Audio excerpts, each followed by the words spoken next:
Hello and welcome to the finals of the Australian Open 2026. If you remember, we have already seen one game of the tournament on my channel, and it was round 2 when I played against Pitor and when we did a double recording. And at the end, we said if we should meet again in the finals, then we can maybe repeat it. And yeah, here we are. I'm in the finals. Pitor is again in the finals, and so he is also again a guest on the channel. And you can also see his perspective of the game on his channel. Welcome, Pitor. Thank you very much. I mean, I couldn't waste this opportunity of getting into the final with you and making another video, so I figured, might as well go there. Yeah, that would indeed have been a waste. And yeah, but we have some tough opponents here. When we take a look at the clicker rating, the 4 players that are on the play in the finals are from rank 6 to 26 in the clicker rating, in the overall rating. So yeah, obviously some very good players made it there. PV4 and Barboucha are playing in the finals as well. PV4 being at the 19th position in the ranking. You are at the 23rd position, Barboucha at the 26th position. So yeah, some very strong players, and I think some of them we also already faced in the previous rounds. Do you remember last time when we recorded, I just got my last Glico rating, and then I got into like 70, I think. And then I said like, oh yeah, now White and Well wants to uh, collaborate with me because I'm finally in the top 100. And just a little while later, I'm 23. So Yeah, so you're nice still progress. Nice climbing, and progress. when we take a look at your estimated rating, you're actually a bit higher than PV4. So let's see when you get Oh, some more that's games crazy going, actually. maybe you can again do a bit of a climb. I've And played PV4 now a few times, but he's very strong. He definitely, decimated me a few times. yeah, definitely. And yeah, I already participated also in the years before relatively often in the tournament, but I never have made it to the finals. And the nice thing in this tournament is that if you win it, you get a nice trophy sent to you by Diogenes, the organizer. So that's of course now a great opportunity to maybe get a nice trophy that you can present somewhere in your apartment, and showing that you are great at a board game. um, and yeah. And yeah, I think with that short introduction, we can maybe start with taking a look at the game. I will pause the recording for a moment and then we can continue with yeah, seeing how this final of the Australian Open went. Alright, here we are in the game. Barboucha is playing in first position, PV4 in second, I'm playing in third, and you are playing in the infamous fourth position. And I love fourth. I was already tilted when I saw it. yeah, it can be quite tricky in 4-player games. And yeah, maybe to start, we can take a look at leaders and wonders. Is there anything very special that you notice when you take a look at this Yes, particular mix? Machu Picchu. All right, that's true. That's one of your favorites. I mean, yeah, there's a lot of things actually, but yeah, Bill Gates, Ocean Liner, Machu Picchu, Barbarossa, mm, just to name a few. There's a lot of things here. Yeah. So yeah, Michelangelo, maybe. Michelangelo can definitely also be quite a powerhouse, both Nobel Newton in H2, maybe to set up for Bill Gates and Sid Meier Spaceflight Manhattan Project. So I think the science notch is maybe a little bit um, especially there, but also Marlene, Chaplin, Bach, Hollywood, Shakespeare. But of course, in 4-player games, that kind of stuff is a bit more difficult to pull off. And not a lot of military action leaders, none in H1 and only Catherine in H2. Yeah, so that's the Leaders and Wonders mix, and we can start with taking a look at the game. Barboucha just takes the pyramids. Yeah, that's the only wonder on the row actually, and a very strong one. So I guess that is a good pick, but it leaves PV4 also with quite a strong pick because he can take the engineering genius together with the leader, in that case Aristotle. So yeah, two strong opening picks. At my turn, I can go for a relatively strong lead. It was mainly the choice for me whether I want to go for Boudica plus Stockpile or whether I just want to go for Hammurabi. And Hammurabi is, of course, really, really strong, but if you're playing third or fourth position, maybe it can be a bit tricky with his downside of drawing a fewer military cards. Maybe you can be a bit more vulnerable, and Boudica I think is also just really, really strong for player games, and I can take her together with the stockpile.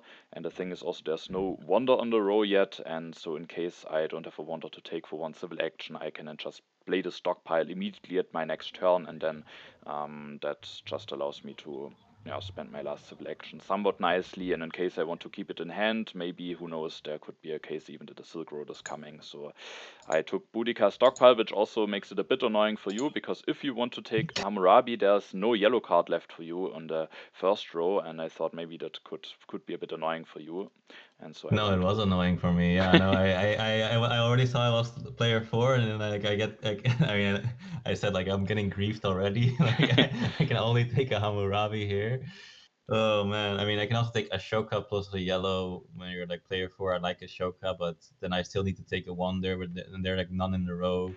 Yeah. So I'm like very low on CA. So I thought okay, I need Hammurabi to actually be able to take like a wonder and do more stuff, and at least like no one has like an aggressive leader or wonder, so I didn't expect too much strength push necessarily, but of course can always happen. Also in the leader wonder mix, there is almost like nothing. There's like no Great Wall, there's like no Ziska, so only really like Barbarossa that I would be scared of for a strength push. So yeah, wasn't so afraid with the Hammurabi, but I didn't like that I have to spend like 4 CA on it. Like what the heck. Yeah, I think compared to the other first picks, it's not really the greatest one for you.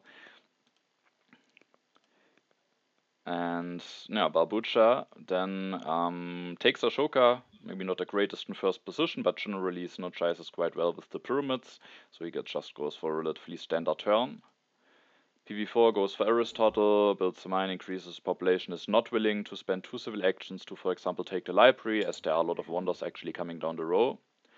And that's also what is it's the same for me at my turn. I elect Boudica, I build a mine. I thought about if maybe I should go for one of those wonders now for 2 civil actions, but I just felt like I should at my next turn either get Library, Rome Roads, or Stonehenge, or the Colosseum. And the Colosseum in 4-player games I think is also not really that bad.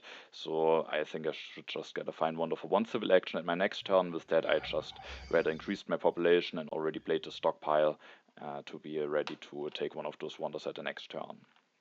Yeah, this Colosseum actually has a lot of synergy with the Columbus, Barbarossa, Nostradamus, Eleanor. It's actually, and like you said, no military leaders at all, no Ziska, no anything. Yeah, that's So it's true. actually like one of the sickest Colosseums I've seen. That's But I true. still like the other ones more. Yeah, but the mix really supports the Colosseum here. That's true. All right, and what were your considerations at your turn? Yeah, of course. I mean, automatic would be maybe take library. It's on one CA less, but if I do that, then basically I can take a rich land or a frugality, which is not nothing. It's like a rock or a food, although you don't know when you're gonna use the rich land. But yeah, this was a kind of a little bit of a fourth position move where I thought that the Roman road is a little bit more of a fighting one there, and I do have Hammurabi for the civil actions, and I thought that I'm player 4, so if people will cede, then I can also get the 2 rocks pretty easily and just finish it, and then use nice amount of civil actions with Hammurabi again. But yeah, mostly because it was also I'm player 4 and uh, getting the extra rock and the extra population helps a bit more if I like already greeted the Hammurabi quote unquote, and the library doesn't actually do anything in the short term. Yeah, and if you take the library, you also can only just take Frugality A or Richland A, which is a bit of value, Exactly. but no, I think it's If it fine was a to. real card, then of course it's different. But yeah, it's just 1 rock, which yeah, again, it's not nothing, but it's not that much. Yeah. Yeah, so I think it's fine to go for the Rome roads. I think it would also be fine to go for the library, but the Rome Yeah. roads has some advantages here. Then Barboucha builds the second lab and takes the iron for 3. If he still gets a bit lucky and maybe the right development is revealed, he can already go for it at the next turn. PV4 will then go for the library, builds a step. Actually, I could also maybe go for the pyramid 1 step. Then you have like the food. Like but yeah, like then you have the population out still, and then you can like build the pyramids right away. This could also be a move, maybe. Yeah, that could also be a consideration, always something to think about if you just want to rush the pyramids. But then again, if you invest into iron, it's sometimes you are a bit low in science if you go for iron first, and then the second lab would be delayed even further. So um, Yeah, I think it's maybe fine, but with Ashoka especially, it could also be, I think, quite strong to go for the pyramids first. yeah, exactly. Alright, PV4 goes for building 2 steps of the library, taking the urban growth. Isn't building the second lab yet, maybe just wants to play it more civil action efficiently, also leaves him with a 3 population. And at my turn, first of all, I was very happy about my first 2 draws from H1. I have a tactic, the Legion tactic, and I got a very, very early open borders agreement, so that's of course one of the best cards that you can draw that early. And now the question is, which player do I offer to? You have Hammurabi, so I Yeah, mean, you had a bit of rough start, but still you have Rome Roads plus Hammurabi. It's still a very decent combination. I think the benefits for Hammurabi are just too big. And then it was a bit between offering it to Barboucha or PV4. And Barboucha got this early iron. It can potentially be quite strong. Early iron into pyramids. Maybe you could go for Michelangelo. Um, but on the other hand, PV4 had Engineering Genius plus Library plus Aristotle. But with the library, he will be able to at least keep an additional cards already in hand anyway. So I felt maybe the benefits of the Open Borders Agreement are a little bit less good for him than for Barboucha. And so at the end, it was PV4 who I offered a pack to. oh, do you ever think about this open border synergy with Leaders and Wonders? Like, I think if someone picks a Colosseum, he so often gets a fourth MA just from someone giving an open border. And whenever you pick Hammurabi, you're never getting the open border. And it's actually pretty relevant, I think. Yeah, I do think that's it's something that is maybe yeah a hidden advantage or disadvantage of some leaders and wonders. So yeah, it's definitely if you're Hammurabi, you will very rarely get the open borders agreement offered, and yeah, if, as you said, if you have the Colosseum, the chances increases quite a bit. So that's certainly something to think about because. At some point, a player will draw this pact, and it can Yeah, definitely influence which one it gets offered to. in 4P, and then there's so much synergy in this, like we said, with the Colosseum. That's actually kind of sick to just pick the Colosseum and you get like 2 MA very, very often. Yeah, Yeah, it's really cool actually. yeah.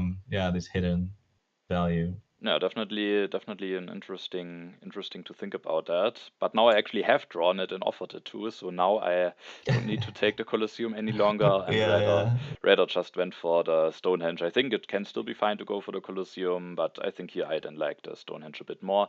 I take the breakthrough and I build the first step of the Stonehenge, not going into consumption yet and being able to increase my population twice at the next turn, which could also help me to get out of corruption. And if I wouldn't have drawn that pact, I might have also considered a warfare together with the Stonehenge, but I think now I was willing to just pass it and rather just take the breakthrough for one civil action.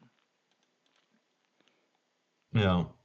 Well, I was unhappy that no one wants to seed, and I don't know. Every single turn, I'm just unhappy. Like Hammurabi, and then I mean, okay, the Rome Road was fine, but it did cost me 2 CA, and then like the open borders come out, and I'm like, okay, not no open borders for me, and then no one is seeding, so I'm not be able to finish this Roman roads quickly, and so yeah, I already felt target, even though I'm not. But yeah, in my turn, yeah, I thought, okay, there is Barbarossa, there is Machu Picchu, and there is Ocean Liner Service, and yeah, that's so those are the three big synergies with irrigation. So I thought that irrigation is pretty cool actually. And then there's also Richland and alchemy. Um, yeah, and I still make the thing. And I was like, okay, I got one food. If no one wants to seed, then I get the one food. If someone wants to seed, then at least maybe I can finally finish my Roman road. So happy either way. Yeah, yeah. So now having the option to go into alchemy the next turn, I think is definitely not bad. And as you said, irrigation, also quite some synergies there. All right. Barboucha increases population, takes the bread and circuses, the urban growth, so has the full Ashoka bonus now. There was no development revealed at all, so no signs for the iron, and he just starts working on the pyramids now. PV4 finishes the library, builds the second lab, takes the monarchy, scoring the first science with Aristotle, and then also takes the rich land. And now at my turn, I actually take a science from Boudica. The turn before, I think I took a resource because of having Yes, breakthrough and I Stonehenge. noticed this. I clicked every time because I was like, I don't think you're supposed to take any science anymore, but you take like one time one science, yeah, and the rest you just took rocks. Yeah, and this turn I take some science because then I can actually increase my population twice, which is enough to get me out of corruption. Because there are Yeah, some I noticed cards that. Yeah, that are interesting to take. There is an iron for 2 civil actions, and I think with having that much science, the iron for me would be the better thing to get than the alchemy. The thing is, the alchemy is available for civil action cheaper, and then with the remaining civil action, I can pick the swordsman. I have a legion tactic in hand. With Boudica, I think it's especially important to maybe have a military tech available to use additional resources more efficiently if I should get them at some point. And in general, I think it's just important to have something to upgrade into, and I'm still happy upgrading into alchemy, even though of course I might not need the science as much, but I was not willing to skip the swordsman here to take the iron, even though maybe it could be a consideration because it maybe balances stuff better out with my setup. But I think the swordsmen are just also really great for me to have, and with that I just took swordsman and alchemy, having something to upgrade and also having a military tech available. yeah, it's an interesting choice. Yeah, on my turn, I did something that I normally don't really do, and I also don't like that I did this in the end. I think, like taking something from 3CA. I was actually talking to Ipogi and like not about this game, but like 2 days before he was saying like everyone really loves Barbarossa these days, and they're keep taking it for like 3CA, and I was telling him like I think 3CA is probably a bit a bit too much, and then I end up taking it for 3CA. I was like, I know what, I have the irrigation, I have the extra population from the Roman roads. I'm gonna get some rocks there, so I was like, okay, maybe I can just get a lot of value out of him, and then I don't have to be scared of someone else taking him and then being on Hammurabi, and I have only like heavy cavalry in my hand, so I was like a little scared maybe, but I think it was a little bit too scared because like the deck, no one's seeded at all. Of course, it can go very quickly if suddenly everyone starts seeding, but yeah, if no one's seeded at all, like spending 3 CA on something that will not do anything in like next 2 turns, pretty much guaranteed,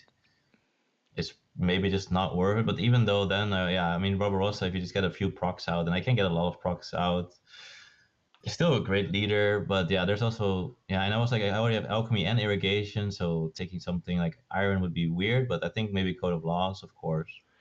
Yeah, Just maybe go even into the the engineering genius, even if you just use it for 2 resources. ooh, engineering genius 2 CA for It's not great. two rocks. It's not At that great. point, maybe I just go for the Barbarossa. But yeah, I think what about the code of law though? Like if I just make the alchemy now, one step, and then of course, in H3 or in H2, I will also get extra from the Roman roads. And I also see that you have an infinite amount of science. So if there's going to be a government, then you will take the first one away also. So I think I could very nicely go into this code of law. Um, but I think if there might have been something like if I take the code of law for 2, then I have 3 silver actions left. I want to go alchemy and upgrade, and then I could just populate. And, yeah, I think that would have been maybe a bit better. What do you think, this Barbarossa? I think it's probably fine actually. I think you are in a Yeah, situation to get a lot of value out of him. It might prepare you against potential military pushers. It helps you with being in the last position. Yeah, it's of course the question if it's really worth 3 civil actions, but if you start going for alchemy, maybe you need to get into military tech next. So I think the code of laws might also not be used in the near future immediately. Of course, it can still improve your position overall later on. So I think going for the code of laws, I think would also be a fine move. But I actually I do not don't dislike this disagree. Yeah. Barbarossa really. No, I don't think it's a big mistake if it's a mistake, but I think yeah, if the deck was just like 2 or 3 cards, like it's very close basically. But if the deck was like 2 or 3 cards deeper, then I think I would like this move. But now maybe it's just a little bit too far into the future to get any value. But yeah, if you tell me that code of law, because I was thinking, because there can also be science from developments and stuff. Of course, not guaranteed. But yeah, I Yeah, it was might thinking be that possible I that you can. get it going relatively quickly, maybe in 2 Yeah, I was turns. thinking alchemy now upgrade, and I also need to finish the Roman road. So I have like this project, and then maybe I can even get the code of law like in 2 turns. Yeah, probably. But yeah, it's not super obvious either way. No. But yeah, That's why I was for a moment considering the engineering genius, because it allows you to now go for the alchemy and then guaranteed finish the Rome road. So while it only gives 2 yeah, that would resources, be it allows you guaranteed to invest your civil actions nicely and potentially gives you another food and resource at the next turn when it makes the that's difference between finishing it or not. that's very fair. Yeah, if I don't have much to do, if you look at this row also, there's like only technologies. So it might be hard since I don't really want more technologies to use my civil actions efficiently. And then, yeah, if I can really make my civil actions efficient plus finish the own roads, getting an extra 2 resource, like you said, yeah, actually, you might have a point. The code of laws is delayed by engineering genius. Yeah, no, so actually, I think I do like that move that you mentioned. Yeah. Yeah, and if you get the 2 resource from the developments, maybe you can just keep it in hand and use it for 3 resources later on. True, yeah, there are some good wonders as well, like Machu Picchu, Forbidden City, No. even yeah. But no, a bit of a rough decision. Not all of those choices, I think, don't really look ideal, but Yeah. at the end, you probably I just need just to want to go finish for my it. Roman roads, have like 2 resources per turn extra, you know? It's Yeah, like so sick. no. Were you considering that you don't want to give me that, or did you just not have anything to see, really? I at the turn before only had the new deposits to see it, and as I didn't get an early iron, and barboucha will be getting the iron going quickly, I didn't want to commit to that yet. That's what I was thinking, indeed, like I thought Barbusha would seed because he wanted the rocks for this pyramid, and I thought you might want to seed because I don't know, you have like swordsman and then Boudica, and you want to maybe get the rocks also because yeah, you're just getting 1 rock per turn from Boudica. Instead, you can get 2 rocks. Of course, that's much better. So I was expecting more people to see it and then get this Roman road down, but not getting it down early, it was really hurting me a lot. Yeah. No. I think I am generally in a position that where I want to see it, and we will see that I think at my next turn I will actually be the first one to push an event.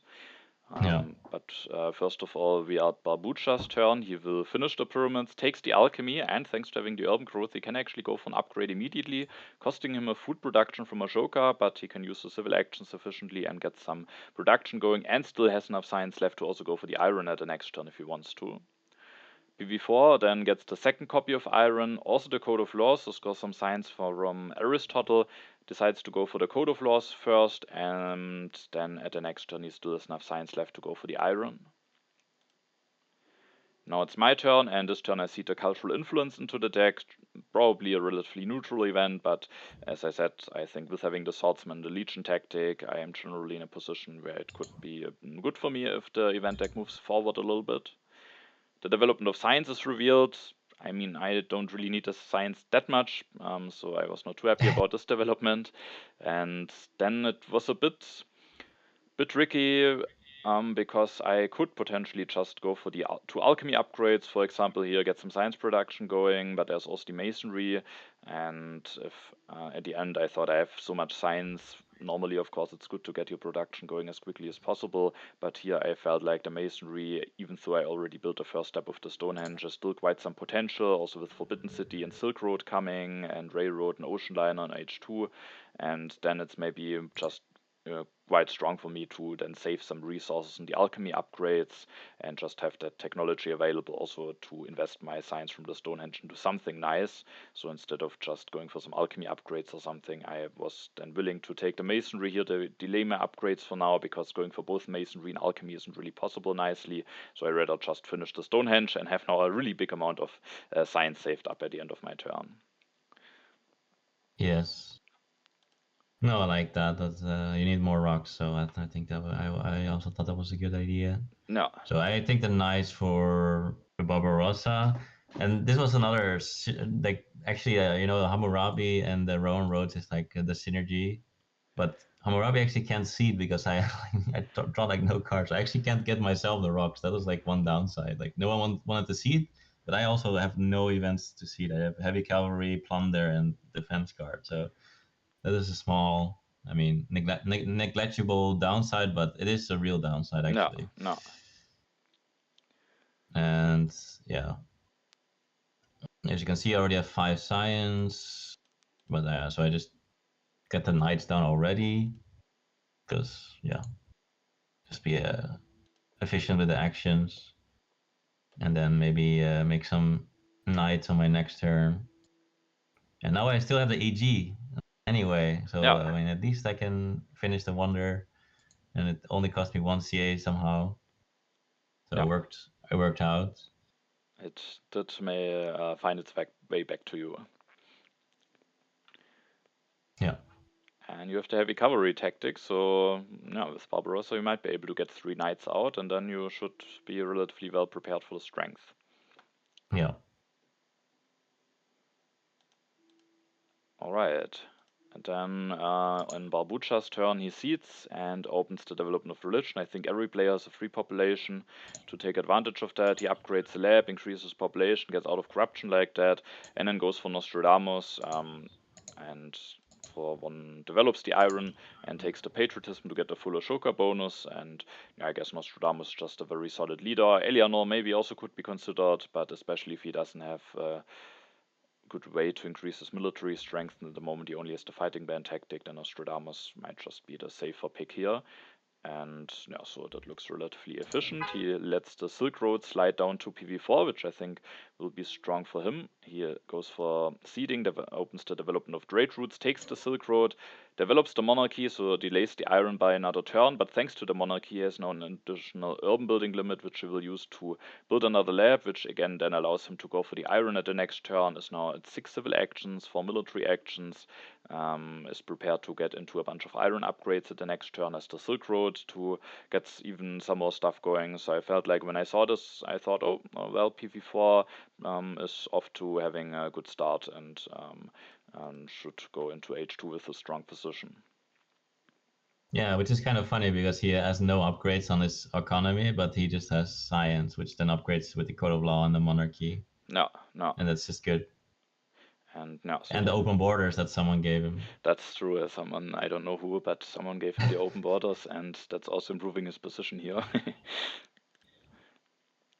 At my turn, I first of all take the free religion. I have 17 science lying around, so that's a bit of an overkill for the moment, and I don't have any copy of Code of Laws or Monarchy to spend the science yet.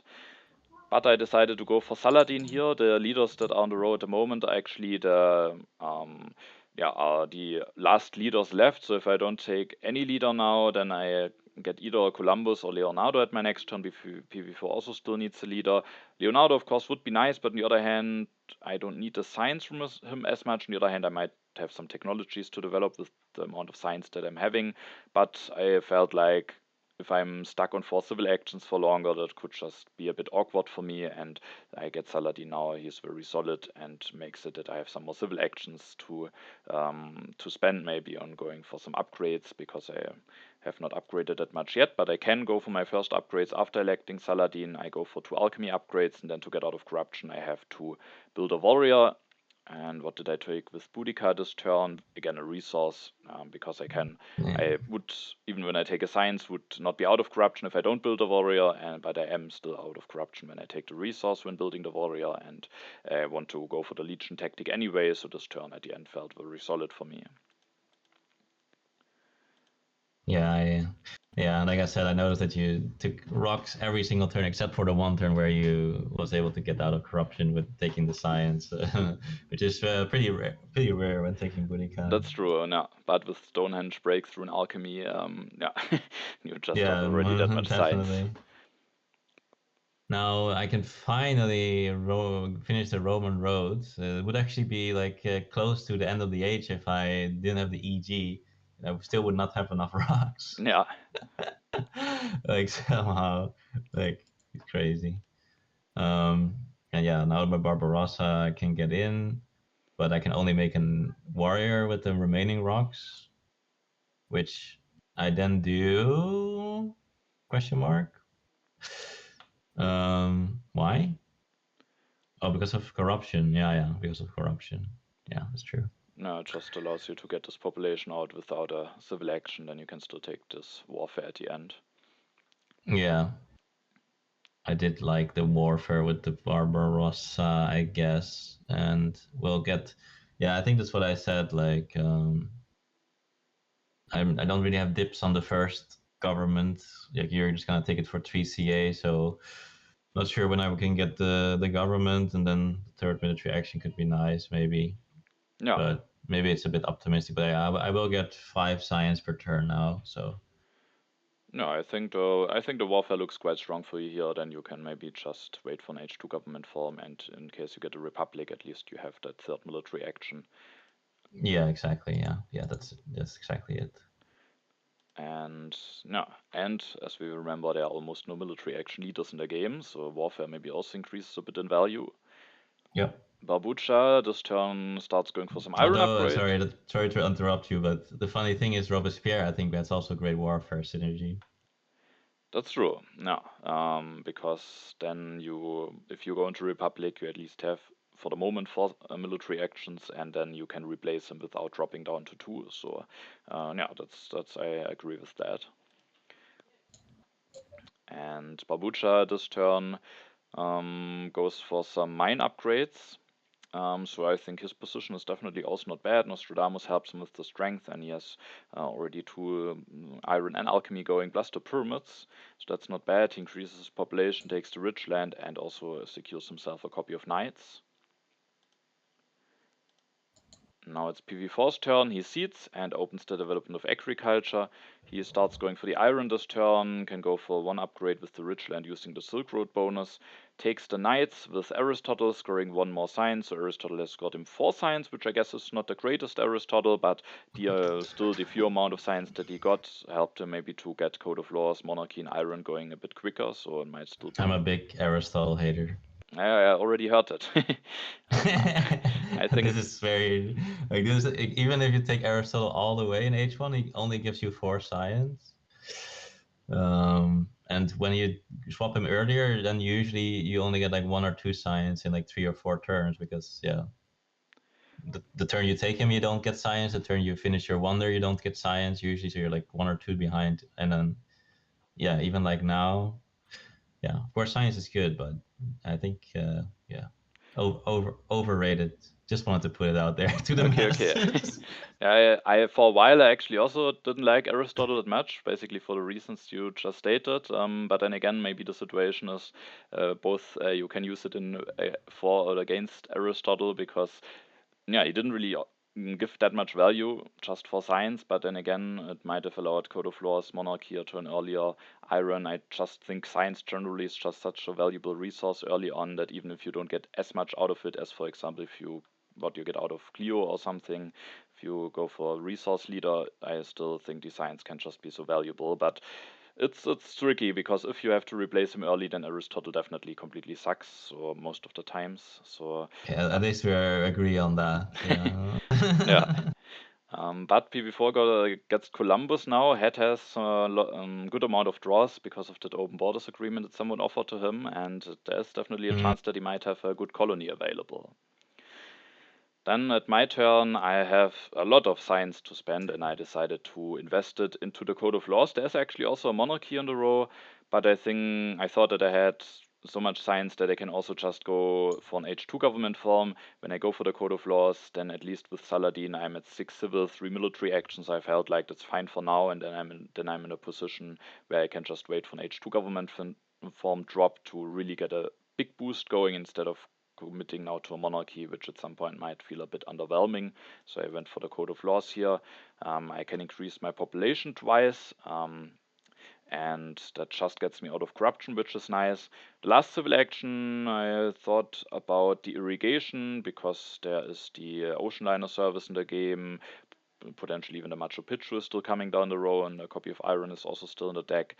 So I think the irrigation could be a fine pick here. At the end, I decided to actually just go with the reserves because I have a good amount of civil actions, but my overall amount of resource, I mean, at the moment is still quite fine, but I need to build some swordsmen soon. I just felt like even though it's not the most efficient card, getting those additional resources in my particular position could still be quite helpful. So I rather went for the reserves, but I think irrigation could also be a very fine pick for my last civil action.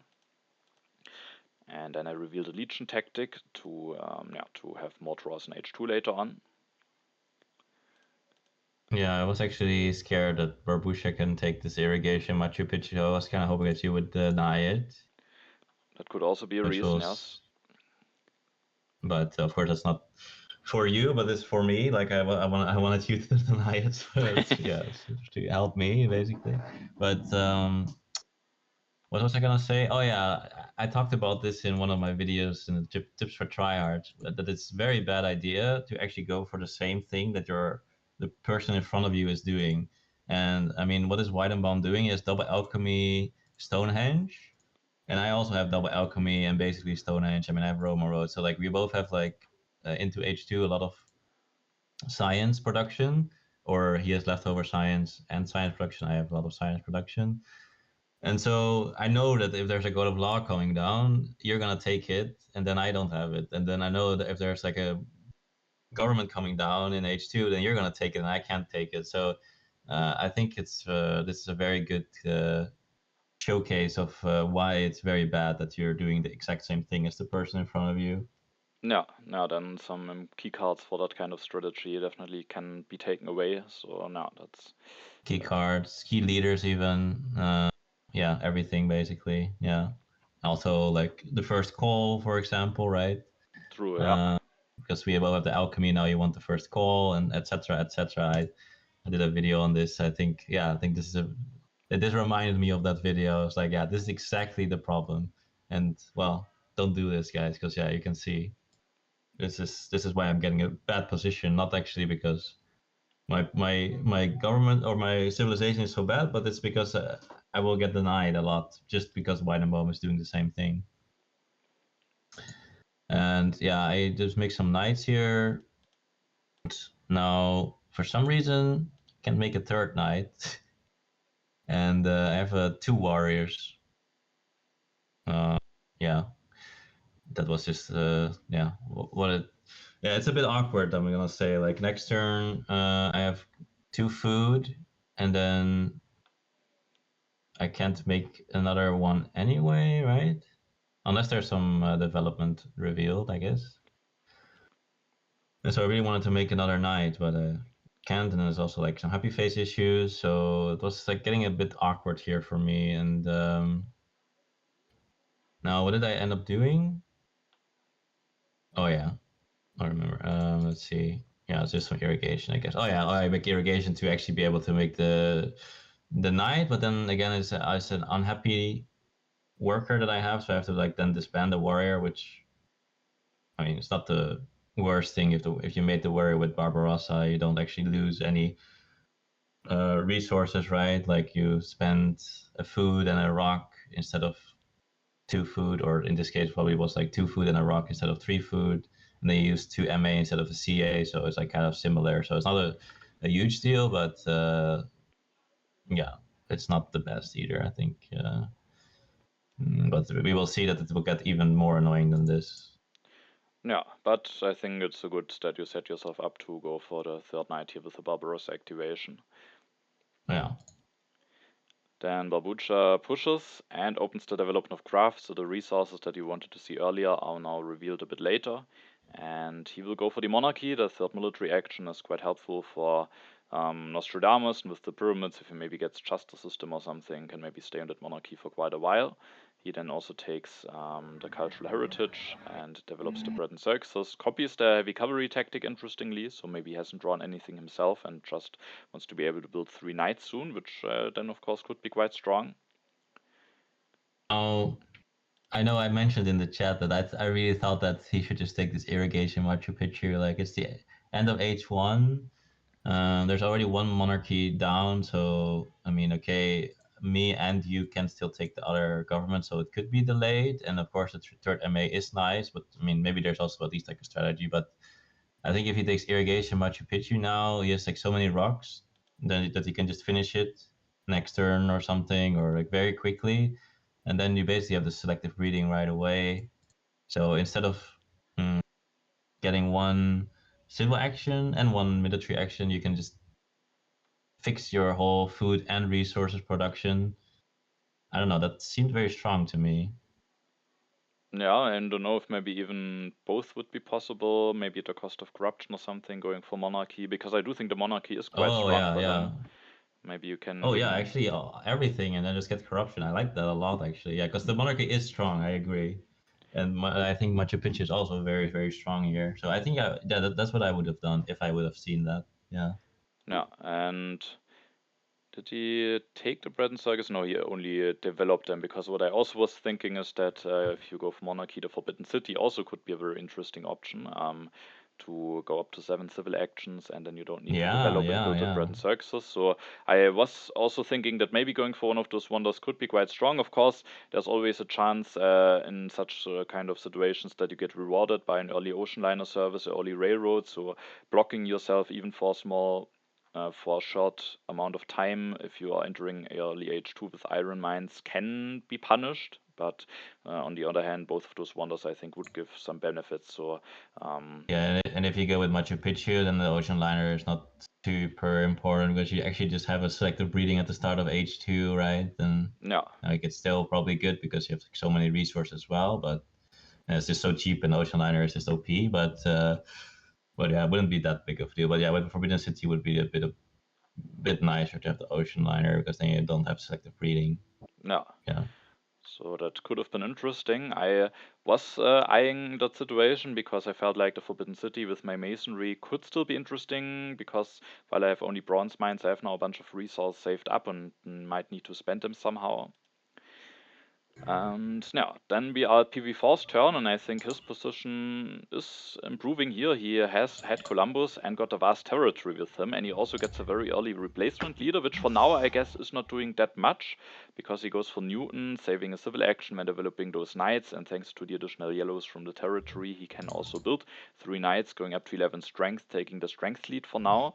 Yeah, but he got now the 3 additional yellows from the colony, has this Newton, and the thing is, barboucha, I, and you, we are all on alchemy, so it's very, very likely that he gets at some point the scientific method, and then yeah, he has just a very strong leader going, found a replacement for Columbus very early, and yeah, with that, I think definitely has quite a strong position here. It was disgusting, like completely disgusting. No, I mean, like I don't think you can overstate how disgusting his position is. Like holy damn, like this getting this Newton as well so early. Like Newton is the best leader for him probably, right? And then getting the vast territory, perfect. He has everything, even the triple knight, perfect timing when the deck flips. Like I don't think it gets much better than this for an H1. It's insane. So Yeah. yeah, at this point I was like, okay, I don't even know how to get. I mean, especially me, but I don't even know if anyone can catch this. Like it's so insane. Yeah, I think the best, of course, would be if for some reason both scientific methods are very late, or maybe one of the opponents denies one or something. Yeah, But if the scientific methods get going quickly, then PV4's position is quite really, really strong. he can also, of course, get a library and then maybe just disband That's the philosophy and yeah, just make a library at that point. that's also probably possible for him. At my turn, there's the next early strong leader available, and I actually decide to take him as well, Nobel. For myself, Nobel is of course useful, but the civil action from Saladin I felt like also is probably useful, but we will see that the strength from Nobel actually matters, because I have that open borders agreement with PV4, and I actually didn't drew any defense card yet, so if I am staying a bit behind, there's maybe a small risk that PV4 could just fire off an aggression against me, and then again, if I don't take Nobel, either you or Barboucha could maybe go for him. I think especially for you, doing one more Barbarossa activation and then getting Nobel would be quite strong. And I felt for me, Nobel is also just quite strong generally. If you get Nobel early H2, that's just really strong. Then again, I might not need the science as much, but the strength for the moment is quite useful. And long term, the science hopefully I will still be able to spend it on something useful. So I was quite happy that I had the opportunity to take him. And then I need to get stronger to not be in danger of an aggression. I developed a swordsman, built 2 of them, which also gets me out of corruption. Now I'm at 10 strength, so even with the +2 from the open borders, I can defend despite having no defense cards. And with the last 2 civil actions, I then indeed actually decided to go for the Forbidden City here because with the masonry, I think that's just really, really efficient. I lost Saladin now, and generally, I just think it's very strong if you then later on go into H3 with lots of civil actions. If I get a government form now and finish the Forbidden City, I'm either at 8 or 9 civil actions, depending on whether I get Republic or Conmon. And I felt like if I also get some coal going in addition to that, then my position also is actually quite strong. Um, and I now thought I can maybe compete also with PV4 strong position. If I get those things, I'm a bit dependent on those things. If the government forms and coals are late, my position gets worse. But I felt I have quite some potential here. Alternatively, I could have grabbed the iron, just go into iron, but I felt long-term potential of now getting Forbidden City and waiting a little bit for the coal might just be better, and so I went forward to Forbidden City. Yeah, it's an interesting decision. I would be a little bit afraid of being able to finish it. If there's a call, then you also need to go into the call, maybe selective breeding, and then maybe this stands around for a while. But there's also not really anything else that you really want to pick up. I think this iron is not that good, and you have position on me, so I'm kind of forced to take the iron unless I have to wait a million years for a call potentially. So yeah, I can see this move. And yeah, of course, I need to make this third knight no matter what. And then I just disband a warrior. Uh, yeah, which I mean is fine. And I am kind of forced to take this iron, like I said. He has position on me, so the second call, yeah, it will just could just be a very very long time. And then I thought if I really have irrigation and iron, then I know this Machu Picchu will take a while, but again, okay, but now that you have a wonder, maybe I could say that I can get another wonder. I was thinking like there's not that many great wonders. Like Eiffel Tower I don't want, Statue of Liberty I don't want, Louvre I don't want, especially yeah. So it's like ocean liner, but I don't need it, and I have yeah low resources, and then railroad is nice, but yeah, like there's not. I think compared to Machu Picchu, when you have iron and irrigation, it's actually not that much worse than these wonders, and you can actually yeah you're not sure when they'll fall and if you can even get them, because people will definitely take this ocean liner when no one has selective readings at all. They will just take it from the top. So yeah, I felt like okay, this Machu Picchu will probably be very slow, but if I just finish it at some point, then I will have a good position with like 6 food, 8 resources, 5 science for now with the Roman roads.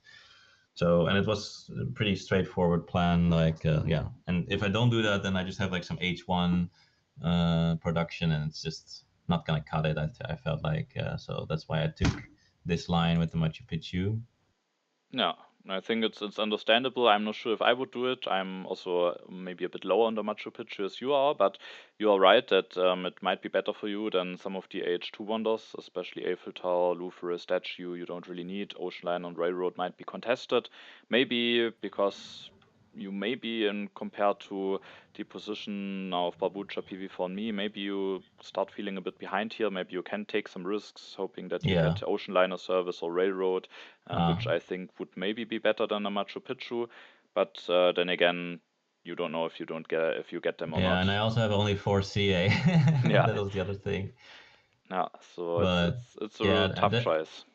it was definitely like an option to just take efficient upgrade. Then you know at least you get like an iron quicker, and then maybe you get stuff going. That's also definitely worth a lot. So yeah, I'm also not sure if this is the correct move, but yeah, Yeah, if you get at Machu Picchu going, at least it leaves you with definitely quite a decent economy. So I do think it can definitely work out. I think probably I would not commit to the Machu Picchu here, but it can then also backfire you completely if I don't find anything to spend my resources on. yeah. I think the one thing that I missed is that I still have to upgrade like this religion to like an organized religion, and I also thought it was actually very likely that rebellion would be in there because, uh, yeah, I mean, I don't know. You had some happy face. PV4 also wasn't struggling and took the theology. So I was actually thinking maybe PV4 seeded or is scared for it.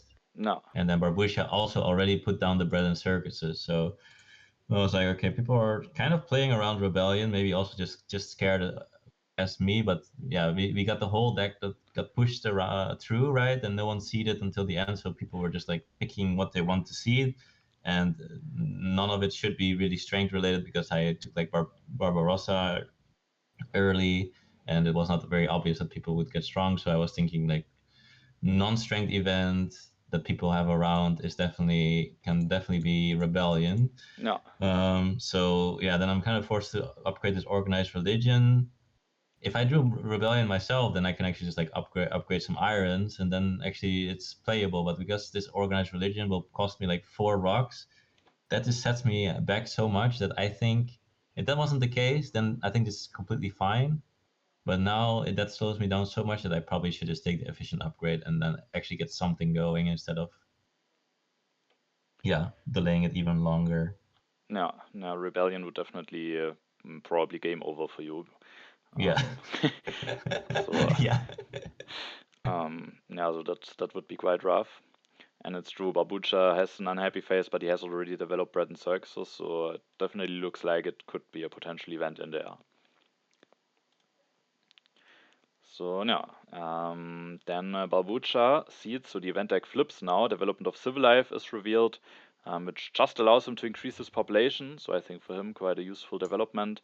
He develops the Knights, and Mm. with the Patriotism can now build 3 of them, can build a Bread and Circuses, and has now also 12 Strength, which actually makes me the weakest for a moment. So I was worried that I might just Oh get. my god, I just realized how good this Civil Life is. That's crazy. Like it actually makes him able to make this bread and triple nice when he would be stuck on 3+0. That's crazy. Yeah, I think it's really strong for him. Otherwise, he might have needed to disband a warrior or something. But like this is just much more clean. So development of Civil Life, I think, was a good hit here by him. And then it's PV4's turn. Unfortunately, as we can see, the first copy of Scientific Method is not late, it's early, but at least fortunately for me, there's no strength event revealed, as I was afraid of that, as I'm the weakest. Instead, the cultural influence that I seeded, which even gives me +1 against you in Barboucha, so who knows if that matters at the end. And then PV4 develops the theology, which still leaves him with enough science to go into the Scientific Method at the next turn, builds a knight. With that, he is the strongest now, takes the Scientific Method, efficient upgrade, and interestingly, the Republic, which is probably a hate draft because Definitely. as I said at my turn, if I get a government form and a coal going quickly, I do think my position can definitely compete with PV4's position, and maybe he was afraid of that as well and decides to cut the Republic here, the first government form, as that I think would just give me an insanely big boost. So no, it costs PV4 also. He could have taken cannons, he could have taken relatively good yellow, but it might be worthwhile for him here. Yeah, that was very interesting. I do like it. Also, it snowballs into me because you're gonna take the first one, I'm gonna take the second one. No, I mean, maybe he's just not scared of me at all, which is very fair. But yeah, because he denies you, actually indirectly also denies me. So I think that was also another interesting thing. And second thing I wanted to say is, if I was Barbusha, I would have actually denied the Scientific Method because I think his position is so strong, and I would need to be first that I can't have him let him have this. no, I know. it might have been worthwhile. What did Barboucha do at his turn? I guess he built all of those things, and then he takes Breakthrough and Swordsman. I mean, it's a bit of a cost, Swordsman but is especially the Swordsman, definitely, so it's just two science basically yeah, breakthrough, might in my might be opinion. worthwhile. No, so I mean, it's just because of the stakes with the if you need to get first. If it wasn't like that, then of course I wouldn't do it. But if you really want to get first, I think this basically just guarantees PV4 to win in a way. But yeah, of course not guaranteed, but it's extremely strong, too strong. no, maybe it could be a position where a hate draft might be worthwhile. As PV4 at the next turn can now get some insanely big science production going. And then I would have denied the second one if he would have done it. No, I don't know. Yeah, easy to say now in hindsight, but Yeah, yeah. Just But make yeah, false it's promises. always the Yeah. possibility. If the first copy is denied, hate drafted if the second one is maybe doing even more damage. So who knows? Maybe the opponents are also then doing it. So now, while there's no Republic available for me, at least there's something else available for me that I can invest my science into, which is useful for me, and that's the strategy. It is quite expensive for me, actually, to take it for 3 civil actions, and I also decide to develop it. But the thing is, it makes it that I'm, instead of the weakest, will be the strongest, which maybe is not even worth that much, because in my hand I have both the uncertain borders and a border conflict, so maybe the two most influential strength events are not in the deck, but there might still be other ones, and generally I just need to invest my science into something. It also sets myself up in case I get a second republic as the next government form, then I'm now nicely set up for that. So despite it being expensive, civil action cost wise, I was willing to go for that here. I also considered, I think, finishing Forbidden City and just taking strategy in hand, but yeah, developing the strategy and then upgrading one warrior to swordsman, which in combination with building the first 2 steps of Forbidden City gets me out of corruption, also just makes it that I'm now the strongest instead of the weakest, which I think can be very influential, especially with my few resources. If I now am part of a foray or don't get hit by raiders or something, that can be quite influential. And so I was even willing to skip the cannons here, which for one civil action is most of the time some insta-grab, and I might get punished for not taking it, but the strategy and getting stronger immediately just felt so valuable for me. The amount of times I've heard you say, I decided to skip this cannons and I might get punished for it. It's like Yeah, way too often. sometimes I do get punished for it. No, yeah, I have to take the stupid organized religion, which I was very happy to take and develop, but I was not very happy that I see that people also got like into a lot of strength, and then I kind of am forced to make another knight as well to not be weakest. And now I'm like, yeah, again, also some of them strongest instead of weakest, so like yeah, it's probably worth it. But yeah, again, I also would really thought hoping for some foray because I still don't have some iron somehow. Like I'm actually spending all my resources on other things. Yeah, but I do take the cannon, and that's my turn. Yeah. Now, so here I thought if maybe I can definitely completely understand that that you go for this turn, because you can just get hit by so so much nasty stuff if you don't fix your happy faces and stay weakest. But then again, I just feel like this at the end of the turn it just looks quite awkward with having no upgraded mines and a Machu Picchu still to finish. So I was thinking I know. if maybe it could just be worth the gamble here, just going for 2 upgrades, maybe taking organized religion, maybe even Two skip upgrades. if you basically Oh, no organized religion. no Yeah, just organized play, religion, no just knights, yeah, just 2 upgrades, take the organized religion in hand, maybe even take the patriotism over the cannons, and then at the next turn you can upgrade the yeah. organized religion with the patriotism, build the next knight, and maybe you get lucky, maybe the strength events or the rebellion is later in the deck. Um, Normally, I think it would probably be fine to fix those things, but as you might be behind, maybe it could be worthwhile to just hope that nothing bad happens and get the stuff Yeah, going. I think the problem for me was definitely that I thought that this rebellion was for me it was like 90%. So No, maybe I misevaluated that, but I thought that was like extremely likely seeing how people played and also what type of event I was expecting, like a non-strength event. Actually, no, it was in the last one, right? Or no, was it? Is it still like how many events did we see now? Was this still like the first yeah, deck cycle it's the or? first event deck. I Yeah, think the yeah. one Okay, event yeah, that we yeah. saw was Wow. Cultural Influence. Jeez.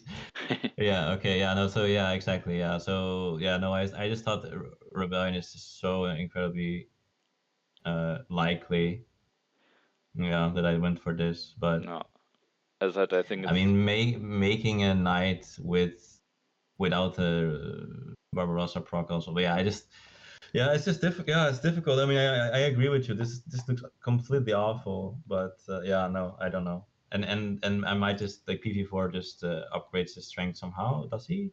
I think he does with the rifleman or something. And then I'm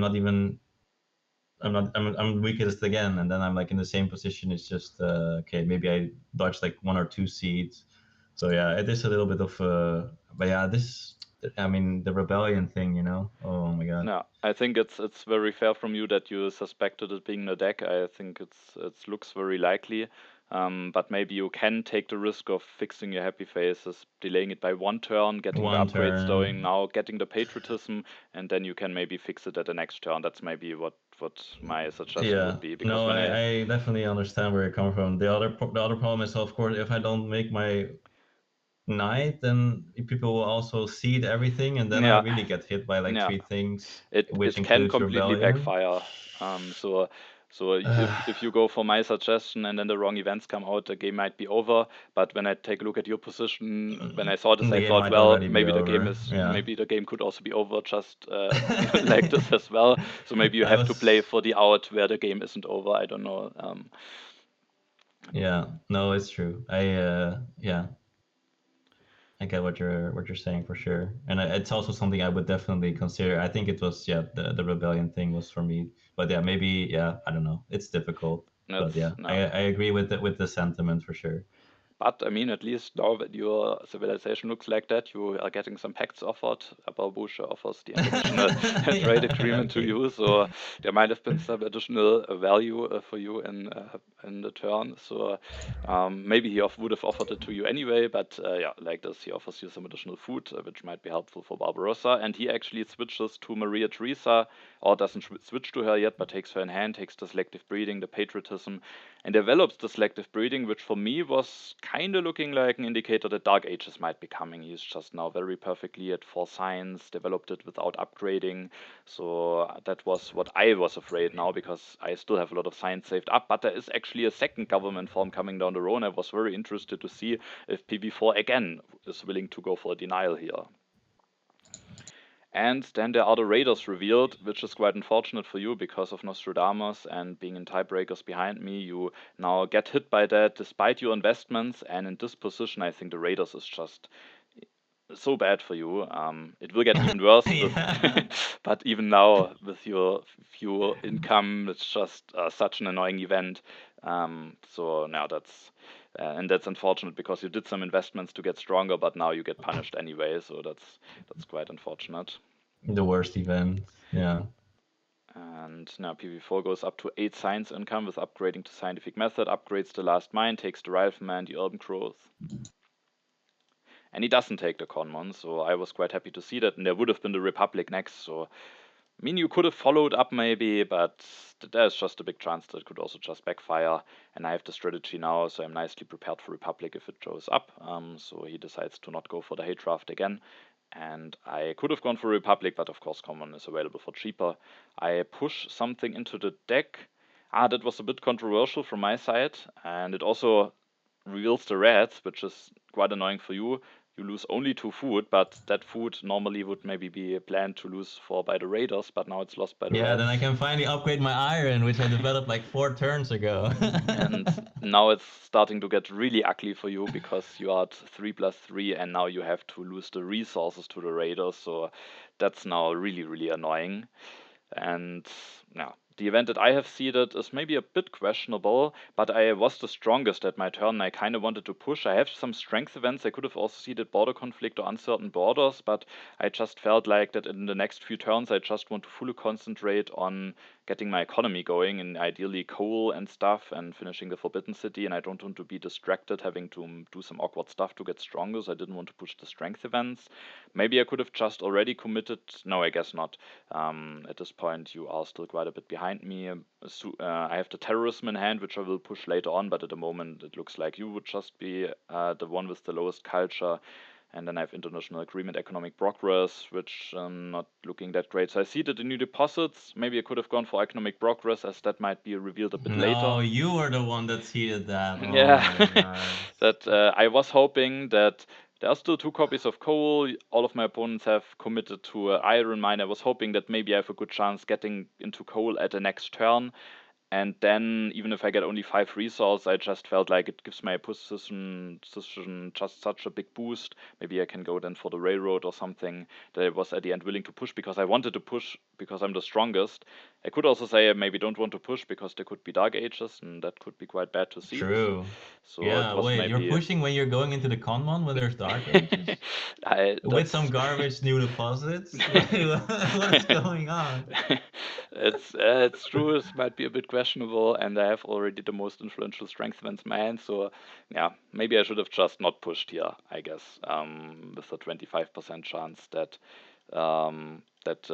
Dark Ages might be revealed if it's in the decks. So but I felt like I have maybe a short window where I'm the strongest, and soon I might even potentially be the weakest, as after upgrading a warrior to swordsman, I can't really do a lot more about my strength. So I felt like there's this window where I maybe can avoid some stuff, and but maybe with the threat of Dark Ages and with the new deposits at the moment not being really clear how good that will be for me, I maybe should have just not pushed here. And yeah, but I pushed, I get into the constitutional monarchy, and then I can finish the Forbidden City. There's the engineering genius, but I can't really wait another turn because then I have issues to get out of corruption, and I still take the engineering genius because who knows, maybe I can still somehow get into ocean liner service or railroad, so that card might still be valuable, and so I just take some cards, cavalryman, to now at least have a military tech, as I already have taken the risk with missing out on the cannons, the engineering genius, and the breakthrough, just using my civil actions to take some stuff here. Maybe I could have even taken Rifleman for 3, but then I would have missed out on some of those yellow cards, and I think the cavalryman maybe are more important for me here. So yeah, that at the end was my turn. That was, apart from seeding, maybe relatively straightforward. Yeah.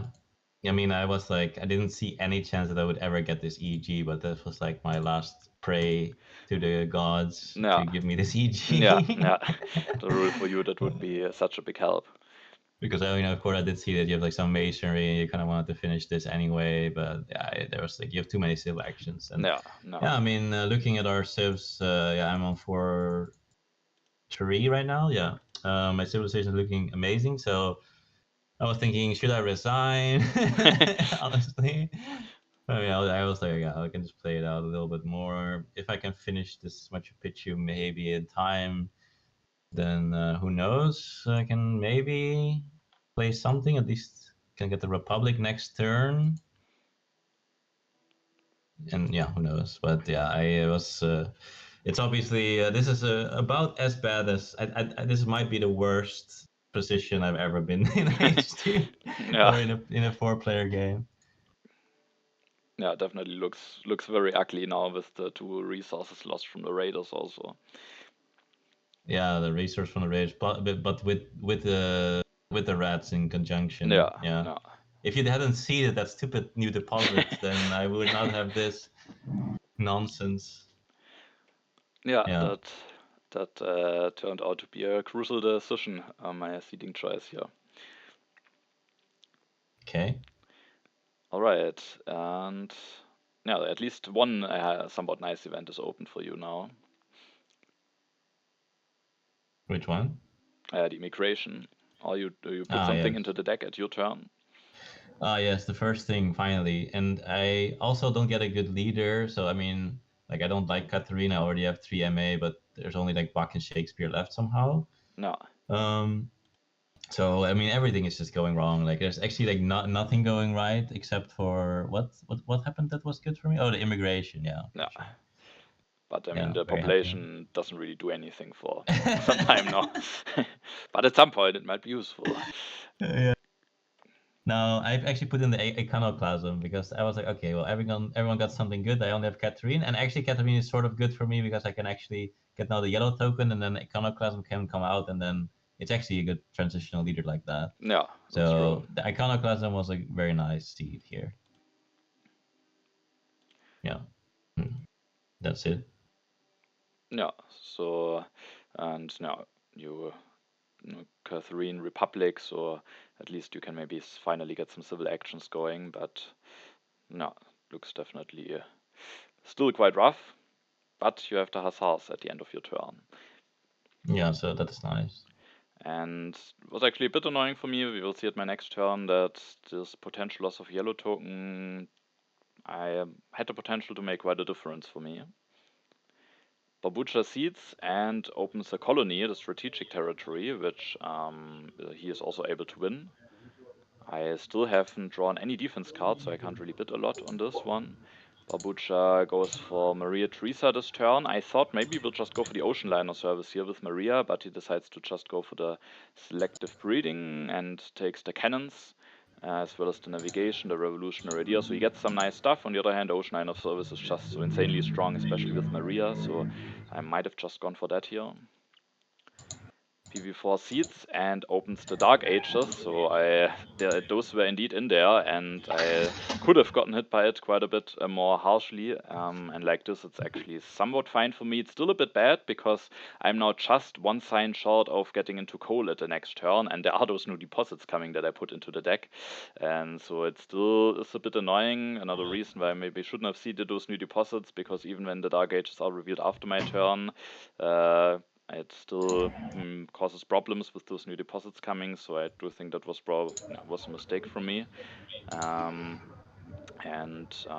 now all players just lose a bit of science, and you lose. The science makes it that you can't go into Republic. You can maybe still do. I mean, how is it possible that like I'm doing the worst and I still get hit by everything? Like I'm supposed to have the lowest of everything, so at least I should be safe of Dark Ages, right? No, but I also get hit by Dark Ages the most. It's like, oh my god, this game was so tilting. Actually, I mean, Yeah, at some point I just had to laugh. sometimes games are really cursed. So yeah, you were now getting hit by the Dark Ages, not being able to develop Republic peacefully. So again, not great for your position. PV4 goes for the architecture, which is strong technology for him. He can then go for the next upgrade to scientific method a bit cheaper, and goes even for another upgrade. Is now 12 science income, and there is even Bill Gates in the deck, so even some nice Yeah. synergy for those labs. Then builds one step of the Silk Road, so that he can build the next 3 steps with one civil action with the architecture. Now it's my turn. I don't want to push. I still had some very small hope that maybe the new deposits are not revealed before my next turn, because you might want to use Catherine. PV4 is weakest. Maybe only Barboucha will see it. And I try to set myself up so that I can, at the next turn, then at least get one coal upgrade going, because what Wonder Ocean Liner service in the row with Barboucha not having taken it, meaning I can spend 4 civil actions to take it. I have this Engineering Genius in hand, so it's very, very cheap for me, and I still need to fix my food income. And I thought about maybe I can just go for the selective breeding or something, but I think with this Engineering Genius and also the Masonry, which of course doesn't work too well with the Engineering Genius, but at least it saves me still one civil action. I think this Ocean Liner service is just so strong, and I then take the reserves because I need every additional resource that I can get. And with those reserves, as we can maybe see at the end of my turn, I also take the team sports to have a happy face solution. There's Pierre in the game.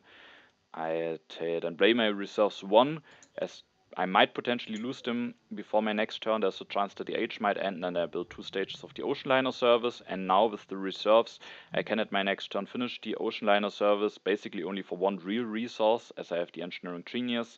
And then if I play the reserves, I'm at 6, and I could finish the Ocean Liner while also going for 1 coal upgrade. And I was kind of hoping that maybe for somehow the new deposits are not revealed yet, and that I at least get 5 resources out of them, which then might, at least maybe those 5 resources might be more valuable for me than for my opponents potentially. But I was not too happy about how this turned out, and I think that was somewhat foreseeable, especially with the threat of Yeah, Dark Ages.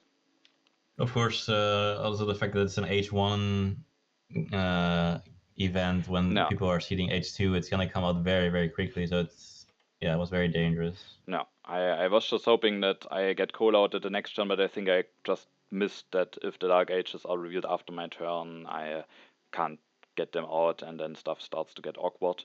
So yeah, sadly now those new deposits could potentially backfire, but I was still having some hope that maybe if it's the second one of the events, and maybe only Barboucha will see it, that I could still have a chance getting into coal first. And if the age should end, I thought it could be a bit annoying because I will lose 2 yellow tokens, and I thought now you will use Catherine, I would then lose 3 yellow tokens. I will get one if I finish the Ocean Liner, but I also want to get it out immediately, and then I would have some famine issues already the next turn, so I was kind of hoping that the age doesn't end before my next turn.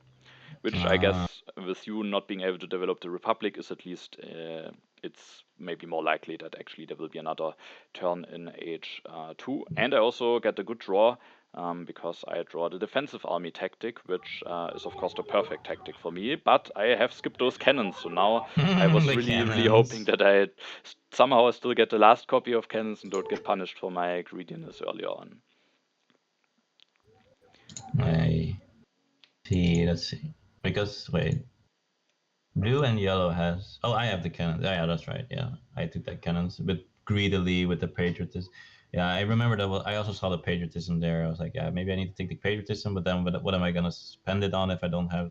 Yeah, then I need to wait with the knights and yeah, okay. Anyway, yeah, I just get the Catherine proc, of course. It's nice, Yeah, and yeah, I have to just do revolution. I mean, honestly, it might be the best move anyway. I'm not sure. I mean, there's a breakthrough here. I didn't even really look. Um, but yeah, it was just forced for Republic, and I mean, it does save me like 9 yeah, science for maybe like 2 for 6 civil actions that I would get from it, right? So it's like 1.5 science per civil action. That's a good deal, yeah, especially at the end of definitely. H2 when you don't have much stuff to take. So honestly, I would probably do this anyway. No corruption. Yeah, no. I also think that might just be the best turn anyway. If there would be more yellow cards, might be different, but like this, I think it might be correct to just do it anyway, even if you have the science. Yeah. All No right. corruption because I keep getting owned by all the events, so you know Yeah, it's all good. Yeah. the radars, the hidden positive effects. um, barboucha seeds, and there's no new deposits. So at that point, I was thinking, oh well, PV4 is the weakest. Maybe it doesn't push. Maybe I can still get the coal out before the new deposits are revealed. The historic territory is revealed, which is won by you, by a warrior. So I guess that's a fine thing for you to get. But with you getting that 6 culture, I also felt like, oh, now my terrorism might get a lot more playable. So I was now considering if I might put it into the deck at my next turn. Barboucha plays the revolutionary idea, goes into the justice system. I think yeah, going from 6 to 7 is a big difference going into H3, so that makes sense. He can increase his population, gets also the navigation down, making him the strongest, and then he takes the Eiffel Tower. He soon maybe can use the happy face, get some culture income going. So turn looks nice. There would have been also railroad or something, but I think the Eiffel Tower is actually not bad here. Actually skips the breakthrough, which is a bit costly. So maybe a navigation or something could have also waited, but I guess it could be an indicator that some more colonies are coming.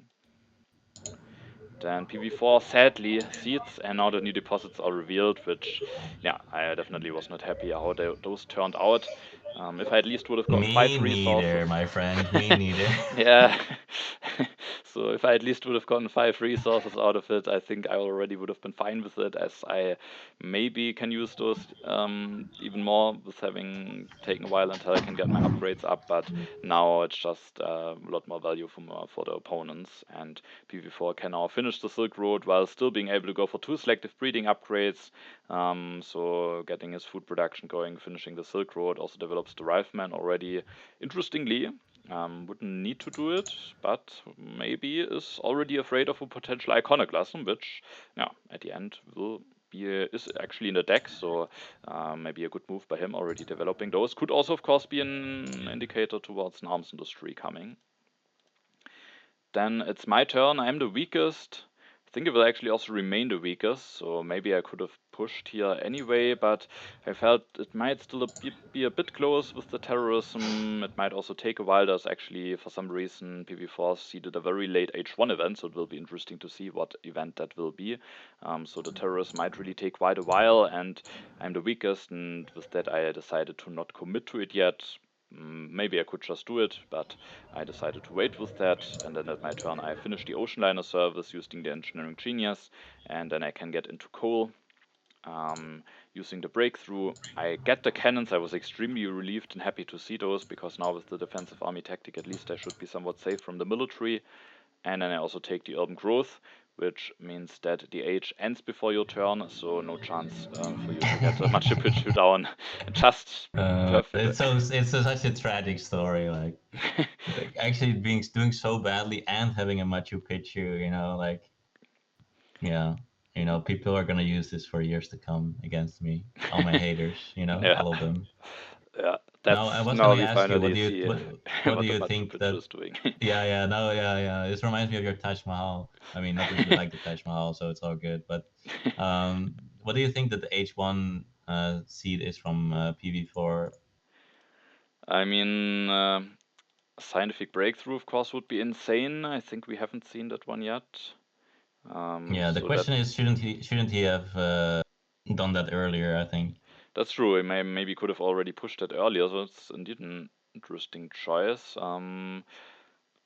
Yeah, I actually also have forgotten it already again what event it was. So it's No, actually I think interesting. it's relatively obvious when you realize what he did in his turn. He just made like two selective breedings, then he pushed in Yeah, yeah. I also now good remember it. harvest. Yeah, it will be the good harvest. Yeah, I guess that makes Yeah, sense. He kept it in hand, and now he knows that he gets the food income. So, yeah, true. yeah. That yeah will Some be now useful event. yeah, will be useful for me later actually. Yeah, so I was not. I when it will be revealed, I will not to be too happy about it with having the ocean liner, but yeah, I Yeah. could have seen it coming maybe, and yeah, so I just get into goal, finish the ocean liner, take cannons and a useful yellow card. So that was somewhat straightforward this turn. And then it's your turn. I'm seeding my second seed of the day, prosperity. Yeah, getting some food, I guess. I was one of the two strongest. Iconoclasm is a good hit, so it's also something nice to seed Yeah, into. So actually, yeah, no single H3 cards revealed yet in the on the Sybil card row, but already Iconoclasm hits. So maybe yeah, the earliest Iconoclasm that you can get. yeah, pretty cool. So yeah, I was happy that I seeded that, and this also gives me like a little bit better chances because I need the high roll at this point, like very big, right? So I was thinking if I somehow get some nice high roll on Bill Gates when no one else has a leader, that could really make a huge Yeah, difference. no, that, So I think from my position, this iconoclasm has like multiple uses. It's already good for me, but also it's a bit high variance, which is what I need at this yeah, point. definitely. Because yeah, basically, I mean, maybe you want to look at the position and at the start of H3. Yeah, we can maybe after your turn we can maybe compare the positions when you have gotten your Yeah, production. yeah, just take some cards, upgrade some iron. Actually, make an extra iron. I don't know if it was like for corruption or something, but I'm not really sure exactly what I just thought. I need some more production. Yeah, at No, least I it don't have a allows Machu you to Picchu. maybe go for the efficient upgrade still. If you would have just upgraded 3 mines, then Yeah, that's also. maybe now you can use the efficient upgrade for certain already at the next turn. Maybe being at 8 resource production is also a way for you to do something in this game. And I was kind of thinking that I just need Bill Gates or maybe an oil because I do actually have some science around that I can just go into the early oil and then I can at least do some big production and have maybe something going for me. Yeah, just No, need the high roll. no. And now at the end of your turn, we can now maybe take a look at the overview. And I think for your position, of course, it's still really not looking great or something, but I felt you are definitely a lot more in the game than how it looked some turns ago after the Raiders hit. Yeah, it's So great. It's crazy, right? It was like I'm not doing anything for like the whole H2, and somehow it's like not completely unplayable. Like it's unplayable, but it's not completely unplayable. yeah, I mean, culture-wise, it's quite close between all of the players. Resource production-wise, it's relatively close. Barboucha is, of course, a lot more resource saved up. You have at least 2 free populations, so the immigration from earlier coming in handy maybe at some point. And for science income, PV4, of course, still with the big science income, it's his big advantage. But at least Newton is gone now, so that has the potential to also Yeah, hit him quite a bit. I think him losing the Newton definitely maybe opening up the door for all of the opponents potentially to catch up to him if maybe he is a bit unlucky when he gets an H3 leader. And so yeah, your like position. government. Yeah, No, government for no, H3. no.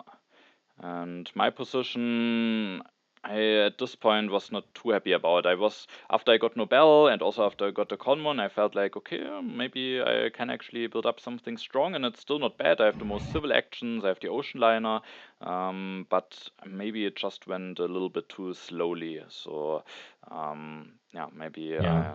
I still need to at some point do a coal upgrade. I think I just didn't manage to do all of the things quickly enough. I'm also the weakest, so I was also not too convinced about my chances to win this game. But also for me, who knows? Maybe I get computers Bill Gates. Now that the Iconoclasm is out, there's always the chance for one of the players to maybe get lucky and get the first good leader or something. Yeah. And now, did you have any specific thoughts at this time? And Well, like I said, I was a little bit surprised how poor people were doing compared to me because I was like doing so terrible. And then I look at you and I was like, yeah, I mean, you like your coal production is it's like normally it would be already down, and even this food production is a bit annoying for you. So you yeah, like have like another farm or something. I mean, your military is also not. I was like, how the hell is everyone kind of sucking, except for PV4. But yeah, PV4 also interesting that he made this rifleman, and now he has 14 science instead of maybe having like 20 science and then going into like democracy or something on yeah. the top, right?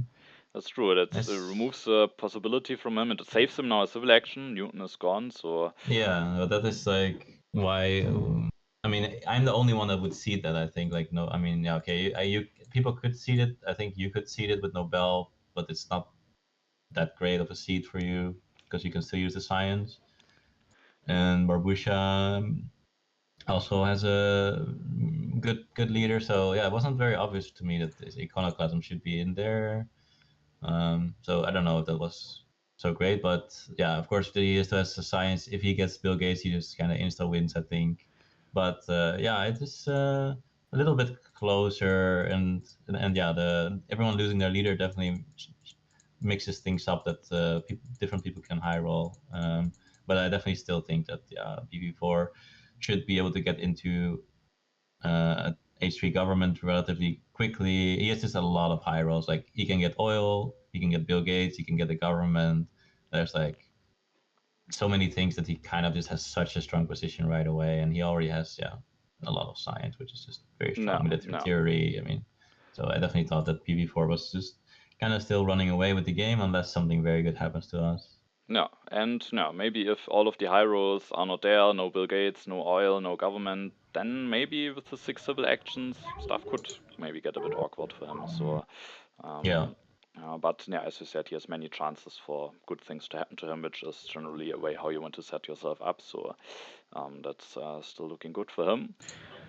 I was actually a bit afraid now after this. I saw this iconoclasm because I think I opened the game and then you always see the leaders, and then I saw no leaders, and I said, "Well, what happened here?" And then the iconoclasm was revealed, and it was, I mean, I think after your turn or something, and I lost the two strength from Nobel, and I still haven't Mm, drawn a single defense card the whole game.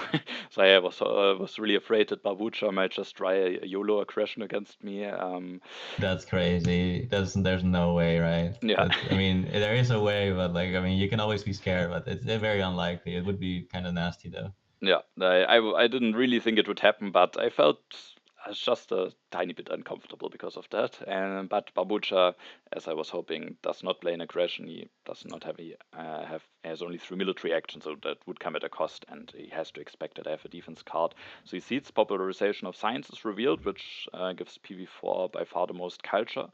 Barboucha finishes the Eiffel Tower, so he catches up in cultural production, builds an additional lab, interestingly, which he then has to destroy the religion in order to build an arena. An interesting choice, but I guess more science is good for him, sets him up maybe better for both Bill Gates and Pierre, which maybe he also has to gamble for something like this. So a bit awkward, but I guess also understandable. And he interestingly also takes the scientific method. Maybe just if he gets Bill Gates with the three alchemies, who knows, maybe upgrading into scientific method could be worthwhile. Or he just wants to take a card to move the game forward. I don't know, but I guess maybe just because of Bill Gates, I guess the scientific method was taken. And then it's PV4's turn, and he does get an early oil here, so no government form, but at this turn he wouldn't have had enough science anyway, and he also took that rich land earlier on, despite already having upgraded his mines and farms. So with that also prepared nicely for the oil, can get one cheap upgrade going, dispense a warrior, and then builds a temple to fix his happy faces, and yeah, can continue upgrading the oil, still get into government form. So yeah, sadly, one of the high rolls did happen to him now, Yeah. but it was also somewhat likely that one of them would happen. So he has just set himself up nicely. Now it's Yeah, my but I know it was likely, but he did like he kept getting them every single time. I felt like, I mean, he first he gets the open borders, which I don't know, it's like a high roll, and then he gets like the vast territory. It's just probably because of the open borders. Then he top decks the Newton to get a perfect replacement leader. Then he top decks the scientific method, and then he gets this oil, and then it's like, just give me a break, you know? Like, oh man, that's so hard. It's just impossible to play against at this point. You can't beat this. Yeah, I mean, now of it's course, he looking also really played. strong. He also played very well, but he also got just everything Yeah, going for him. yeah, definitely. He had Not some to luck in take this anything game, but away, no. but yeah, it's insane. And then some people give him like open borders, new deposits, and I'm like, maybe they're playing together, you know? I mean, maybe. No, I'm just kidding. Can maybe file a complaint. Yeah. Yeah, that's Yeah. yeah, PV4. Yeah, definitely gets that did get some nice card drops here from the civil row. Now, at my turn, I am still the weakest, but I also felt like I have good chances to win this terrorism, and if I don't seed it now, I don't get it into the next deck, and I just need some good things happening to me. So I think this terrorism I kind of need to go for. I put it into the deck. The arms industry is revealed, so that probably was the reason why PV4 developed the rifleman early on. He gets now the most resource out of it. I sadly Right. don't get any resources, and I can really, really use additional resources, so I was a bit unhappy to see this. But I get something nice at my turn, and I get an early copy of computers, and that gave me a little bit of hope because yeah, maybe I do somehow get lucky and at the next turn top deck a Bill Gates. It's not likely that I get him because if PV4 sees Bill Gates, he will definitely take him. Barboucha might take him with the 3 alchemies, so it's not likely, but it would maybe be a way how I can claw myself, or how my position can somehow compete maybe to win this game. So I think I need to get into those computers. Generally strong to get into computers early H3. So I think that's just what I have to do here. I can go for one upgrade with the urban growth, which leaves me with enough resources to build an additional farm to fix my to fix my famine issues. I then take the wave of nationalism. I just need additional resources, and I might at some point be very deep into my yellow banks. I at least wanted to have the selective breeding in hand for a somewhat cheap solution for my potential famine issues later on. I thought about if I somehow can maybe develop the selective breeding, but it would come at the cost of doing the computer upgrades. So I it was felt a bit awkward taking it while already having committed to a third farm now, but I still felt maybe there it could still be helpful to upgrade later on and then maybe even disband a farm again or something to have more population if I need it. So Now, I the took funny those thing is, cards. if you would actually want to go into the selective breeding, taking this famine would actually maybe not be so bad if you just see the terrorism. Yeah, that could actually that could have been a sign, and yeah, if I would have had a bit more culture, it could have been maybe also an interesting play for me. If I would need maybe the -4 culture to allow the terrorism, I could just seed it and Yeah, take some yeah. famine. But I felt like I can win the Would terrorism. yeah, I think you didn't have to do it, but it's just a funny thought. Yeah, But yeah, also I wanted to say, yeah, actually with the PV4, with the rifleman, that was kind of like a guaranteed arms industry. yeah, yeah. I think Otherwise, doesn't make any sense. just the fear of a potential iconoclasm, I think, wouldn't justify taking the option away of getting an H3 government form drop. So, yeah, I think that was a clear arms industry sign. All right, and then we are at your first, or actually not, the last turn was also already H3, so your second H3 turn. Yeah. And draw some impacts. I have like variety colony, and how is the colony right now? It's like 1/1/1. Yeah, so I just decided to seed the colony Yeah. and pretty strong. And there's inhabited, which I also actually put something in 10. Oh yeah, I can bid like 2 guys pretty cheap. But do I have the rocks for this or what's going on? I guess I have some rocks. Or oh yeah, because I have the fortification. I just drew the Ah, fortification last okay. turn of H2. Yeah. So I was like, okay, maybe I just make some fortification instead of keeping more knights around. So yeah. Yeah, Also, my and food situation is a little bit low, but there is now top deck good harvest, so I can also just actually do this move where I just take the mechanized agriculture and just upgrade one. Definitely don't need to upgrade two. Then I just have like, I'm just shooting myself in the foot by having like a million food. There's like no red cross. You're just gonna get corrupted, and yeah, like it's just yeah, gonna be really bad. Um, but yeah, a nice good harvest moment here in H3 is always cool. And then yeah, urban growth architecture, I guess.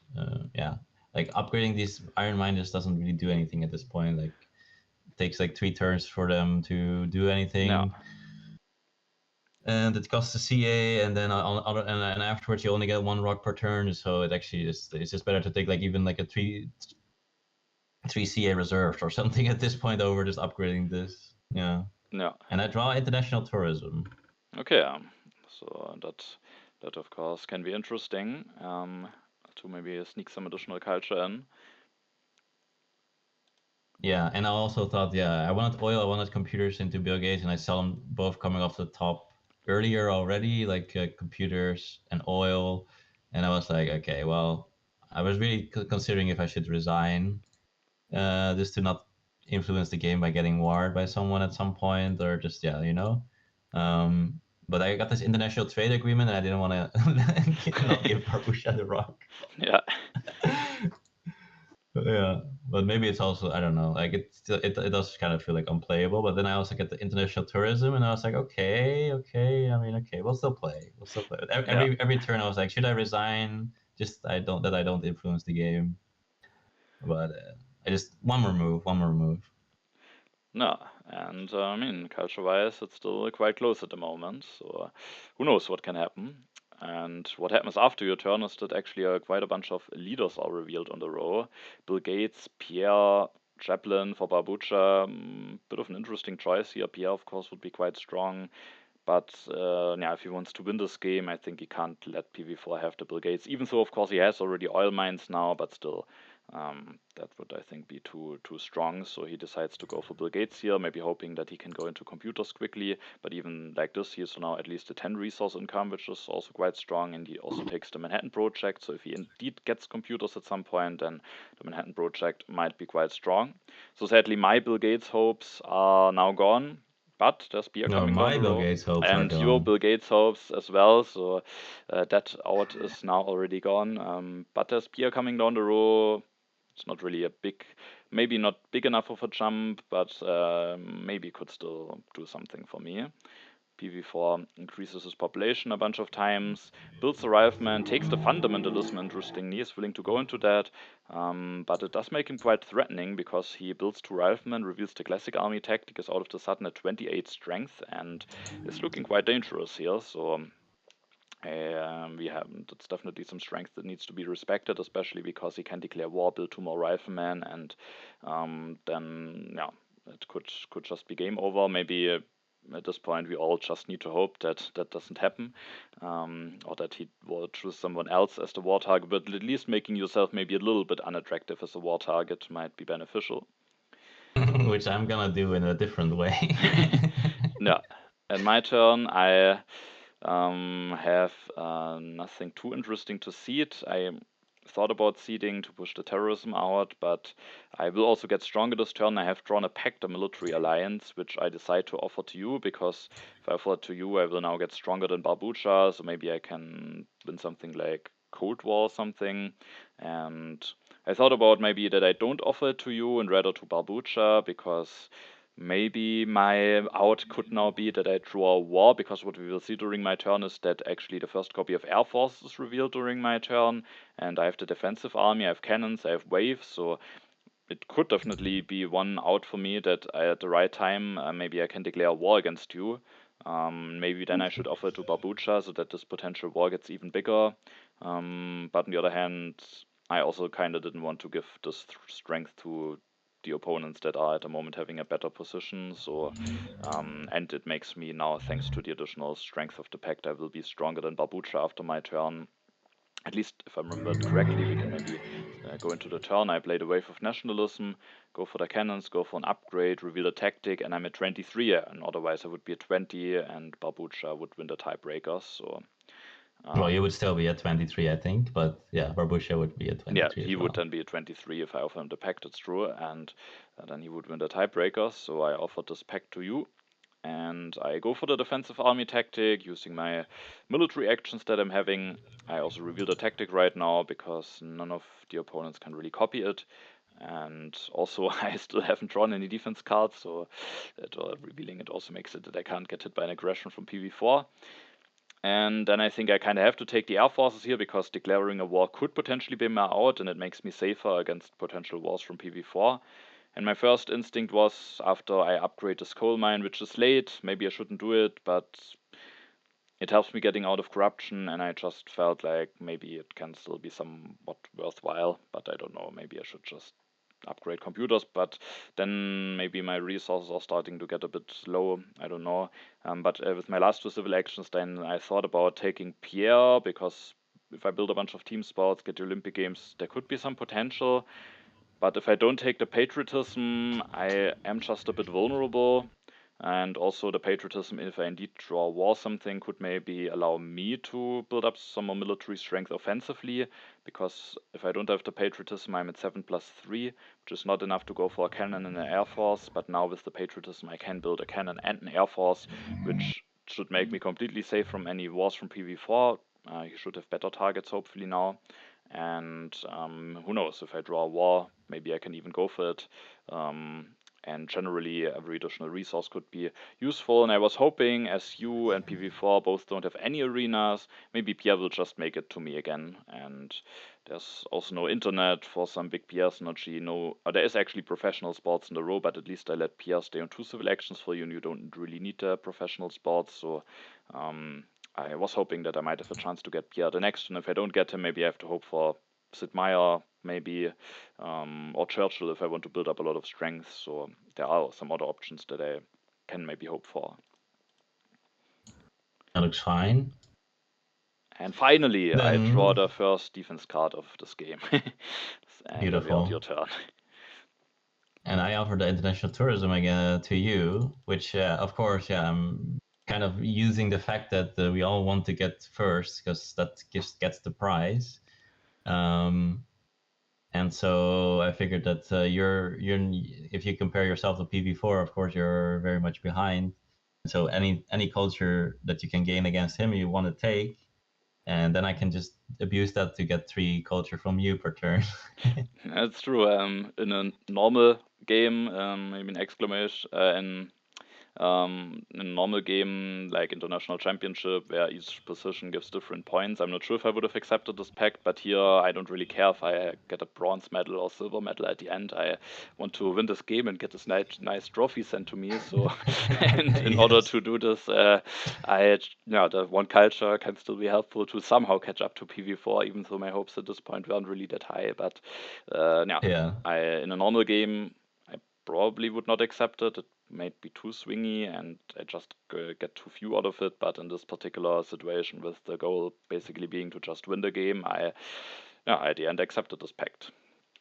Yeah, so it's a kind of a funny game like that because every other game, first and second, is like okay, or that's good. That's extremely different. You just want to, yeah, yeah. You just want to get second, and then you can even target number 3 and number 4 even more. But now number 3 and number 4 you don't care about. You just want to get first. Yeah, yeah, And now my civilization is basically just some H1 stuff duct taped by some uh, pacts. And yeah, I mean, I was also thinking like, I mean, I don't really know how I can ever win this game, but if there is ever any chance that I can get some comeback, I just I just have to greed as much as I can. yeah. And so I just developed a cannon, but I think it's two or what?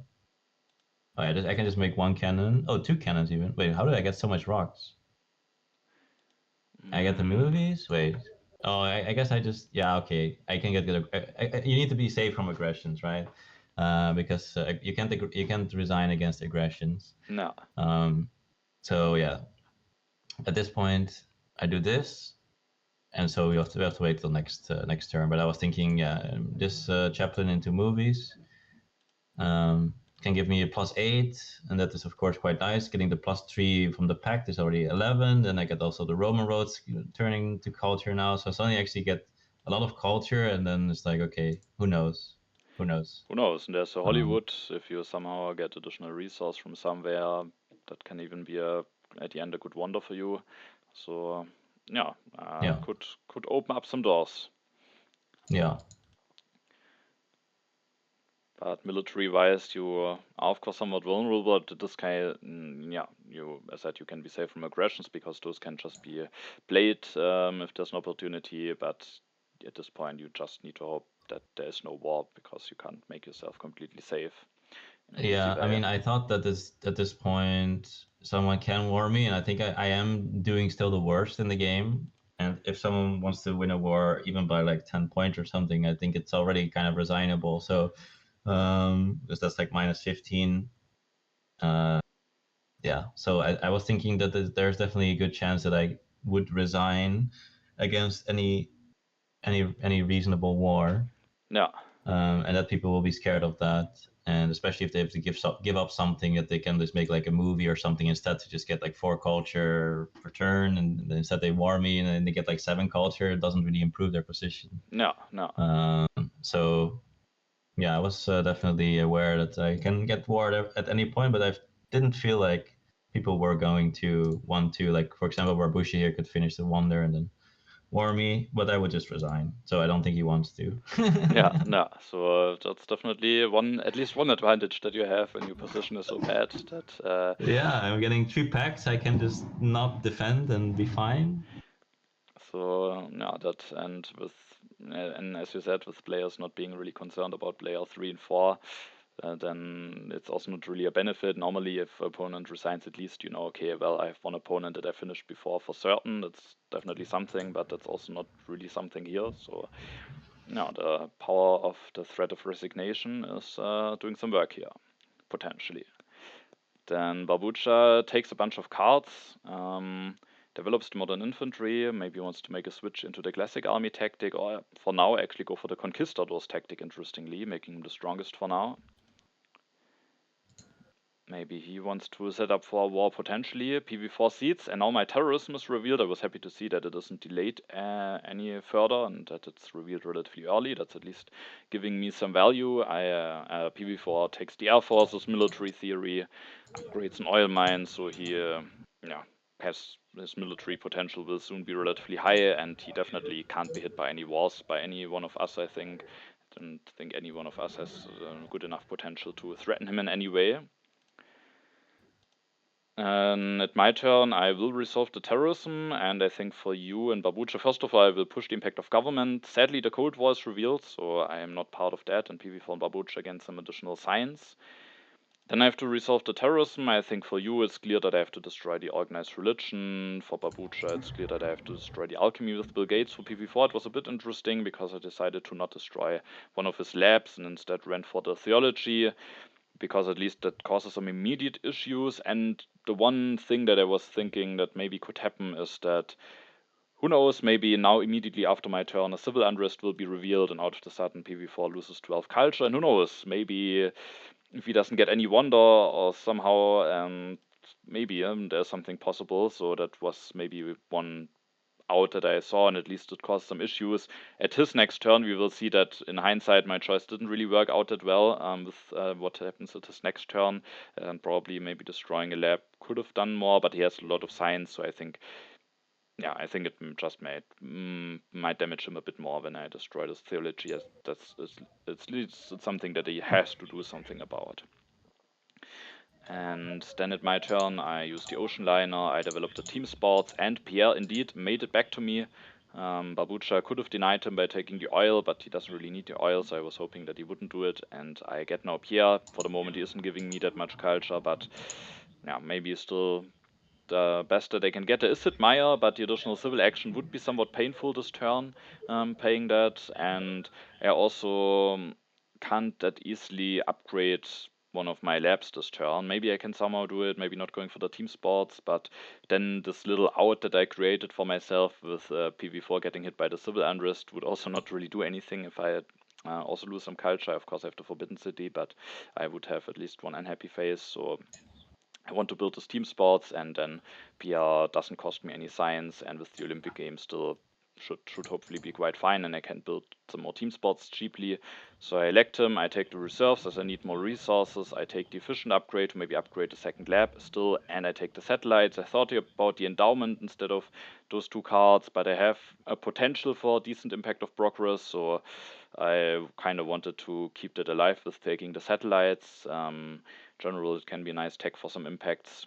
And the efficient upgrade just might allow me to get the second lab upgrade going, which also might be useful for some impact. So those cards in combination just felt worth more to me than the endowment and the reserves as well. So I skipped the endowment here, just get Pierre going. And there are some wonders coming down the road. I was just hoping that somehow maybe I can get either Spaceflight or United Nations, because the Hollywood, the last wonder, I can't really go for. So I was now hoping to get one of those wonders, somehow survive, maybe draw war, and somehow maybe being able to declare it against you if you continue playing it greedily. Maybe I can declare it without too much effort, somehow still get a wonder and get some Olympic Games. That was basically my hope, and maybe then the civil unrest happening.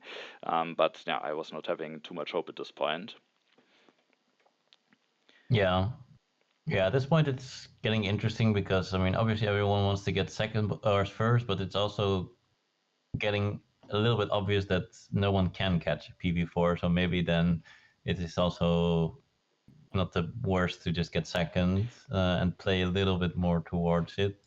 But yeah, I mean, even if I mean, I don't have any chance to get first. I don't think anyone really has a chance at this point.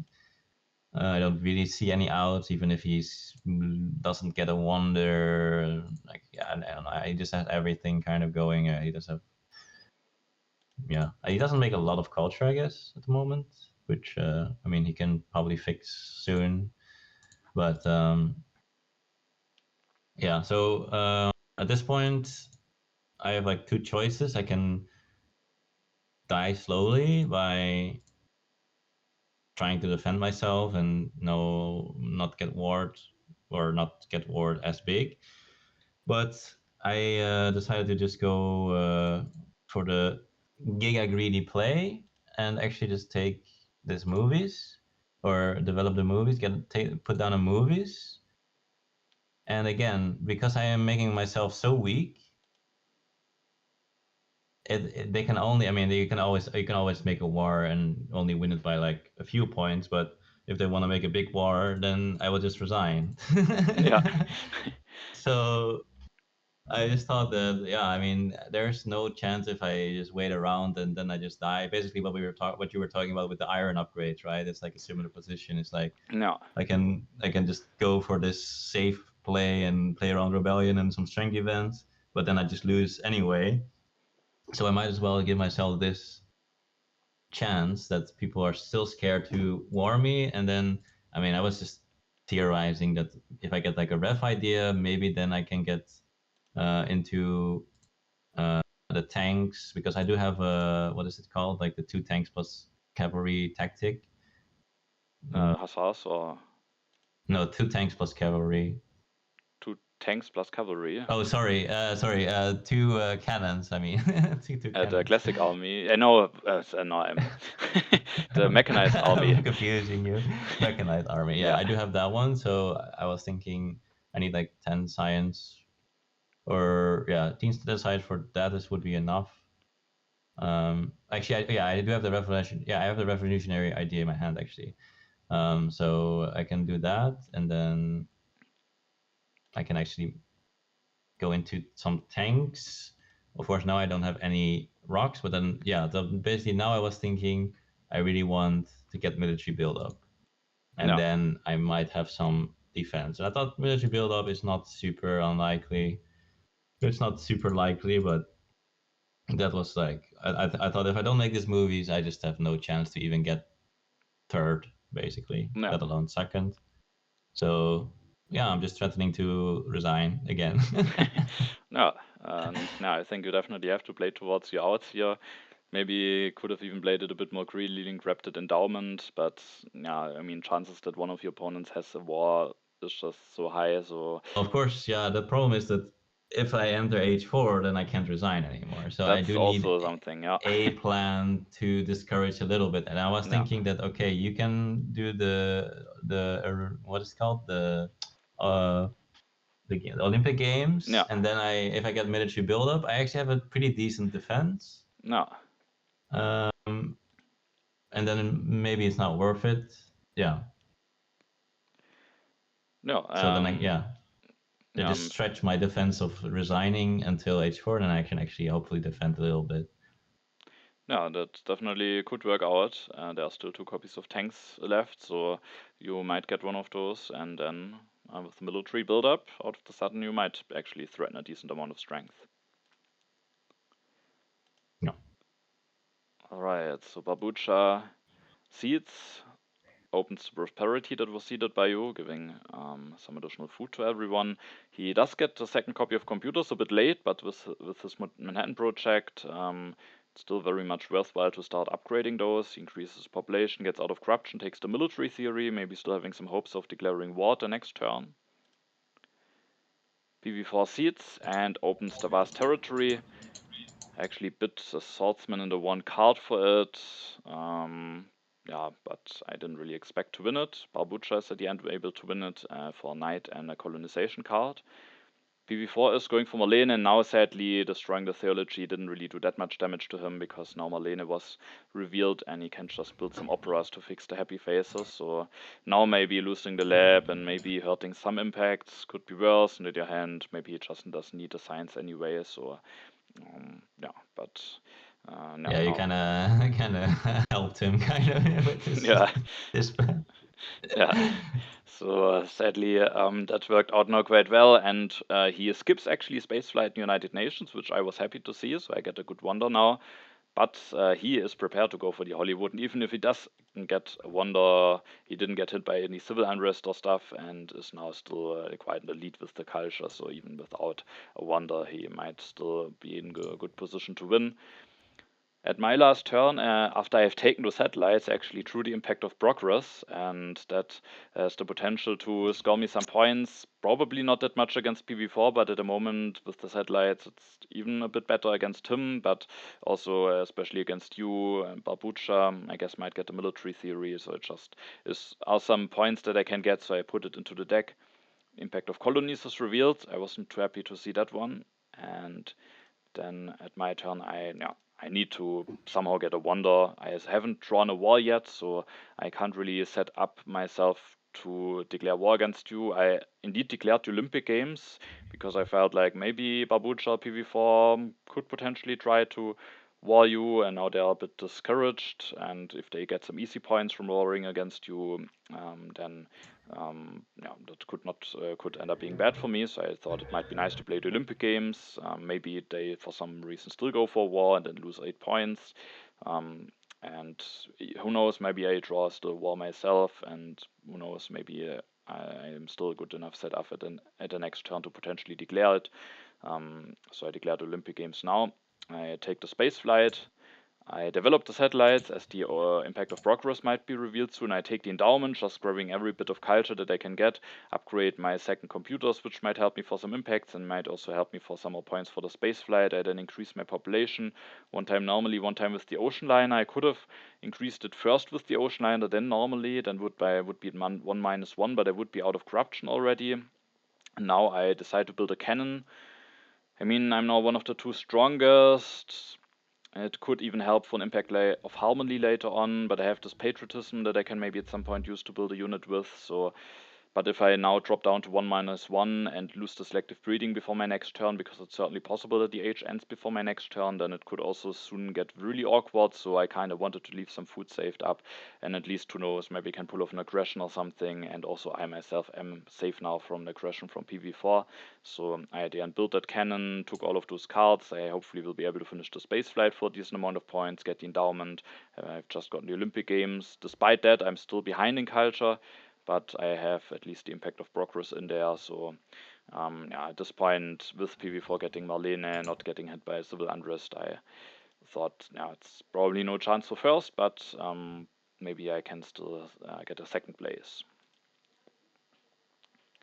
Yes, and I see. Which one is it? In impact of population, actually, which I do have also a lot of food, like crazy amount of food somehow, with the good harvest and things. But yeah, there is actually the top card is a military buildup, so that was kind of the gamble, and refugees comes out. I already showed the mechanized army, also because I do need the MA next turn to be No, able to upgrade everything. And also I can now show that I have a decent defense. Um, and yeah, I have like reserves, military buildup, patriotism, and there are two tanks in the deck. So I mean, it's not really that if someone wants to war me, they can just take a tank, and then I can't make it work anymore. So yeah, no, even it's and even if you hmm? don't get the tanks, you could still destroy a lot and build 4 cannons actually, and still get at least 2 more outdated tactics, which also is maybe Yeah. at least a little bit of strength that you threaten already like that. And there's even an air force in there, which also can. I guess that's yeah. Then I can make like two air forces, which is I think the same ish. Yeah, should be relatively Then I similar. don't. Then I don't have to destroy like four. I don't think I can destroy four things. Maybe can I? With yeah, probably with yeah. Then I don't need to take the air force thing. Then I don't need to spend any civil action or anything else. So yeah, it's fine, I guess. But yeah, I think if there's air forces, then it might be a little bit dependent on where they drop down to, and look, I do need a lot of civil actions for that, so maybe it's just not working. But yeah, I was thinking the tanks is honestly very very likely because if someone wars me, then the other person definitely doesn't want me to lose it by a million points No, in most cases. So they won't just take it away the second one if the first one is taken away. So what was the other thing? Oh yeah, this I wanted to mention the pact, right? The pact where someone cannot be targeted by the war. mm-hmm. What is it called? Loss of sovereignty. Yeah, loss of sovereignty. Because I was doing such greedy lines, I also thought that maybe someone that doesn't have a war doesn't want me to get warred by someone else. And then they would just offer me a loss of sovereignty. I lose two culture, they gain two culture, so it's like good for them, and I will just accept it. And then that's also another way that I can get away with these greedy lines. That's true. So I was actually expecting a relatively high chance that someone would offer it to me. Barboucha also is not really having the biggest, especially now. I actually have a defense. He can't actually really war me. PV4 can war me, but actually doesn't win by that much. And then you also have the Olympic Games going, so it's actually not that great for him. And of course, if the Hollywood comes off the top, then he will grab that. And then actually, I think even if he grabs it, he can still because it doesn't really cost him a lot to go for the war. It's like air forces, double air forces is already like and there was like with the refugees he gets one population, so he only needs like one more population and the air forces, so only like 2 CA. No, Yeah, because of the refugees, and of course he would like to do the military theory as well, but he doesn't need to. no, um so yeah, but the war is not as big, and then there's also the psychological factor that he's already winning, and especially if he gets the Hollywood, he's like 100% sure that he wins. So then he's like, okay, I don't need to war Peter. I don't need to think about it. If there's like any hidden things that he can do, or like I miscalculate, or it's just like hurting one player when it doesn't. I don't really care, you know. So there's also that factor. So there's like a lot of reasons where I thought I would not get warred, but I did need to take all of this stuff to not get warred, and yeah, and I do have like pretty similar culture. The one thing I was very scared of, which is the impact of progress. I thought if impact of progress is in there, it is probably over, and it's also extremely likely that it is in there because everyone can kind of see it at no. the end. But yeah, that was, of course, it can still be in the deck. I can also still draw it. I did have Impact of Technology. That was the other thing that I was scared about, but I did draw that one. Yeah. So yeah, this is basically the best I can do. Yeah, I do think at this point you have put yourself in a position where maybe, especially also with the Olympic Games, that maybe a war can be avoided at this point. I haven't drawn a war, so I'm not sure if I would have tried one. I didn't do even any calculations if maybe my strength potential is not even high enough. But yeah, for me, I didn't have the option at the end, and the others maybe just seemed like to them maybe that it's just not worth it. I think for Barboucha, he doesn't even have anything to war me with. No, But I think PP4 definitely would still win by like 10 or something no, if he really wanted to. But then he also loses 8, so he gets like just a few drops, like 7 or something. And then you, I think it was also pretty similar as me. So maybe you could win by, I don't know, by 2 or I don't remember exactly, but I saw that everyone was kind of close to each other. And it didn't really feel worth the effort for everyone yeah, especially for because the I have a most space part. flight to finish. Yeah. Alright, so Barboucha offers a peace treaty to PV4, which is accepted, maybe indicating that he doesn't plan anything aggressive, but maybe also just expecting that Barboucha will not leave himself too vulnerable. He Oh, will. I thought this was actually very interesting because this just makes Barbusha able to greed like Third Computer and into Hmm. Manhattan Project, No, right? So I mean, I thought that this for me was just kind of like people were saying, I don't really care, I already win the game. Because no, I think if it was closer, then there's no way you should accept this. Because as you can see, now he does this computer, and otherwise there's zero chance he can do that because he can just get warped very easily. yeah, that's true. It allows him to go for a bit more of a greedy setup here. Yeah, probably PV4 could just war him. Maybe he doesn't have a war, but even then, just the effects on what Barboucha can do or cannot do are oftentimes worth more than just a bit of culture. So, yeah, maybe he just PV4 accepted because, yeah, doesn't really, or maybe he thought is already won anyway, or maybe didn't put too much thought into it, or maybe there are some good reasons to actually accept it here, but maybe Barboucha could rush the Manhattan Project, and PV4 doesn't have any defense cards. I don't know. um, but yeah, I guess maybe often in such a situation you rather want to reject it. Yeah. And now also the Hollywood comes down the road. Maybe if the Hollywood would land at your civilization or something, I think even then PV4 has good chances. But with the Hollywood falling down, I think now the last dreams are now a thing of the past, and I think really Yeah, there's no. I mean, if Hollywood doesn't come, then he can always war me. I think. I mean, if maybe he doesn't have a Yeah, war, it's maybe he doesn't have a possible. war. Even then, he has just so many good impacts. He has a culture Yeah, lead. But then I think maybe some dreams about a perfect combination of impacts could still be alive at this point. theoretically possible. The best way. Yeah, But now with the Hollywood, I don't think there's any way back. He goes for the civil service, builds another opera, develops the military theory, is the strongest, is prepared for so many good impacts. At my turn, I don't push. I have a bunch of aggressions, but I don't can't really use them. I have an impact of culture, which I thought maybe I could put into the next turn, but at this point I didn't want to commit to it yet, because I'm actually the lowest in culture. But there is a chance that I can use it to score some points against Barboucha.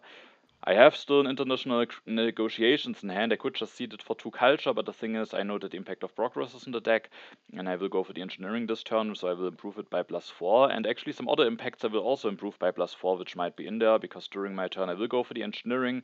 I will build 2 arenas, so my impact of happiness is improved by +4, my impact of architecture, my impact of competition, and with building the farm, the impact of balance is at least improved by a little bit, but there are some impacts that could come out, and so I at the end didn't want to push that, but I could also just see it and hope that something is revealed that I don't improve to get 2 additional culture, but I decided against it. We will actually see that there are a bunch of impacts in there that I did improve this turn, so at the end was probably a good choice to maybe not push it here.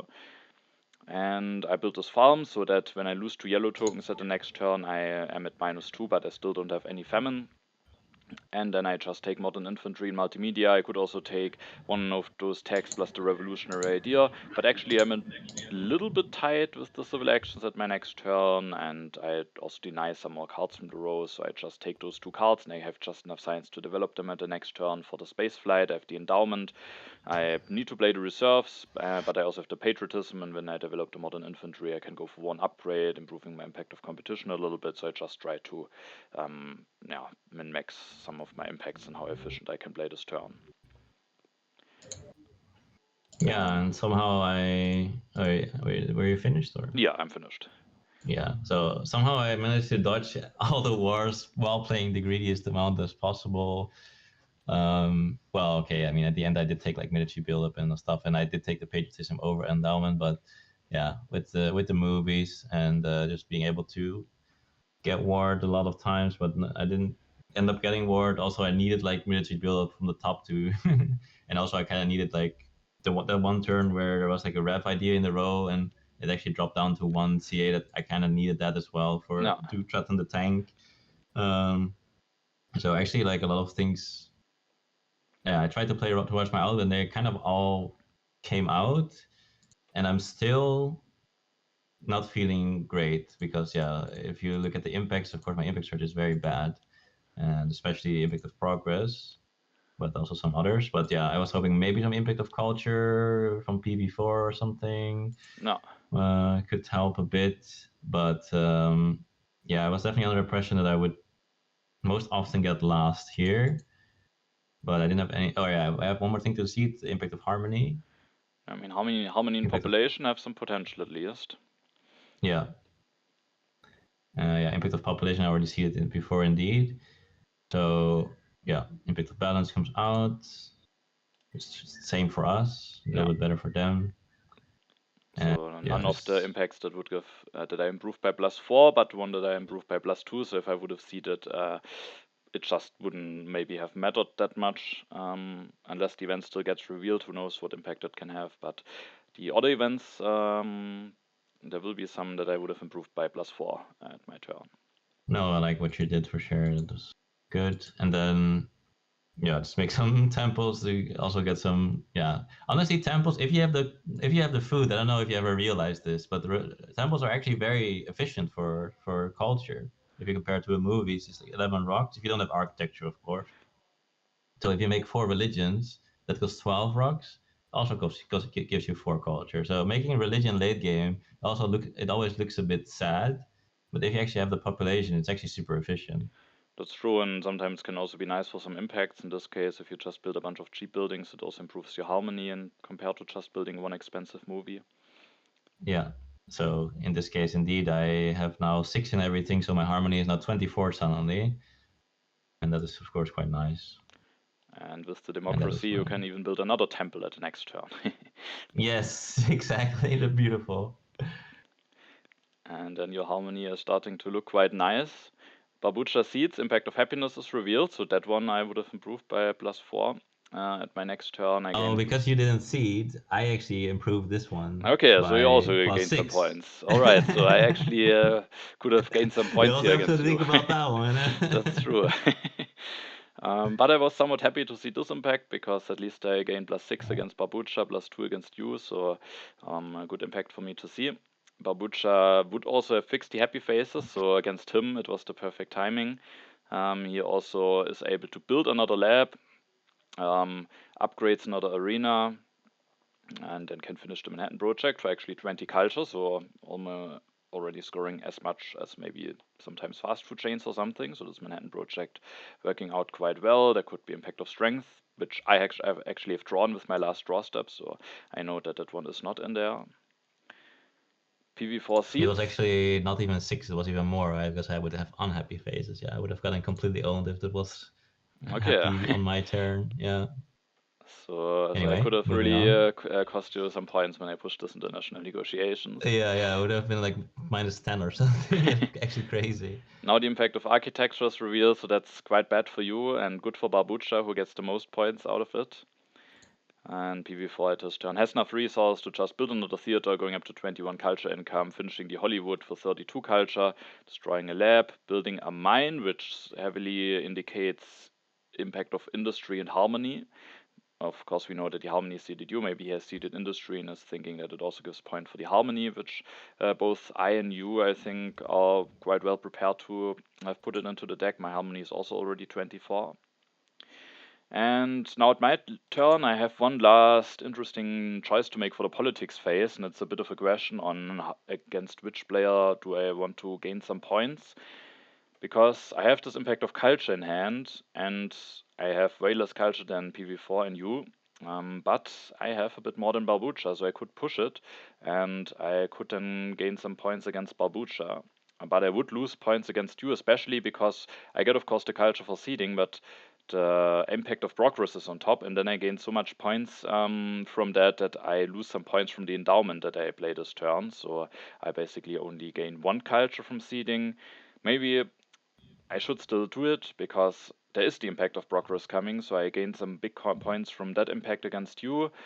But there is still the impact of agriculture, which I kind of expected to be in there, which is bad for me. And so I was fearing that the impact of culture could potentially, could make it that I end up last at the end. And I also was not, For glory. yeah, If you would be able to choose like 50% 2 or 4 or and 3 or always 3, what would you choose? probably I should shoot for the glory, but I also somewhat Of did in a course, sense of course. because I also even considered just canceling the tourism pact, but I didn't want Oh to. my god, that is actually so grief. But I didn't want to do something that just hurts my chance against barboucha. But then I realized that barboucha sent a bunch of colonization cards already away for the colonies. I have drawn now 2 of them. I think I had knowledge about 4 defense card, if I'm not mistaken. I didn't take a look at if the deck got reshuffled at some point or not, because I think barboucha actually sent quite a bunch of colonization cards away, but some of them I think were H2. So I felt like there's a chance that an aggression could go through, and if it could go through, then that is actually it's the best outcome that I can have. But I mean, you only need one. It's still probably more likely. I didn't do any big calculations, but it's still probably more likely that you at least have one defense card. And if I don't hit, then I don't get any points. And I, with the impact of progress, probably have good chance against you. So I think I maybe should have just gone for the impact of culture here, but at the end, made the decision to go for this armed intervention, which you can defend, so I don't get any points from this politics phase. At least I can play the endowment for 6, but that's only a small price to get. I can develop 2 techs. I can play the reserves, finish the space flight for 28 points, play the patriotism, upgrade a swordsman to modern infantry, and then just take some cards from the row. And yeah, so that the turn was relatively clear, but my politics phase was interesting, and we can see what how playing the impact of culture might have impacted the score at the end. And then we are due last turn. Yeah, beautiful democracy. I can make plus 13 rocks for my military. So I've forgot about this many times that I can just swap out military into a higher unit. But you've actually like told me like 2 times, I think. It was like, oh, you could have done this upgrade on the military at the end. I was like, oh wait, you're right. But so this time I remembered because I'm already weakest, so it doesn't matter for anything else. No. So some points for the impact of competition, and you managed to build up your harmony towards 28 with also building that mine. So that's also Yes. quite nice. And now I took a look at your turn and I saw that you can't get higher than 21 culture income. Because if that would be possible and you could overtake PV4, then of course the impact of culture gets even more tricky to see it. But with that, yeah, maybe I should have just done it. But yeah, we will see how it ends now before the final impacts. PV4 is of course way too much ahead, but it's quite close between us 3 now.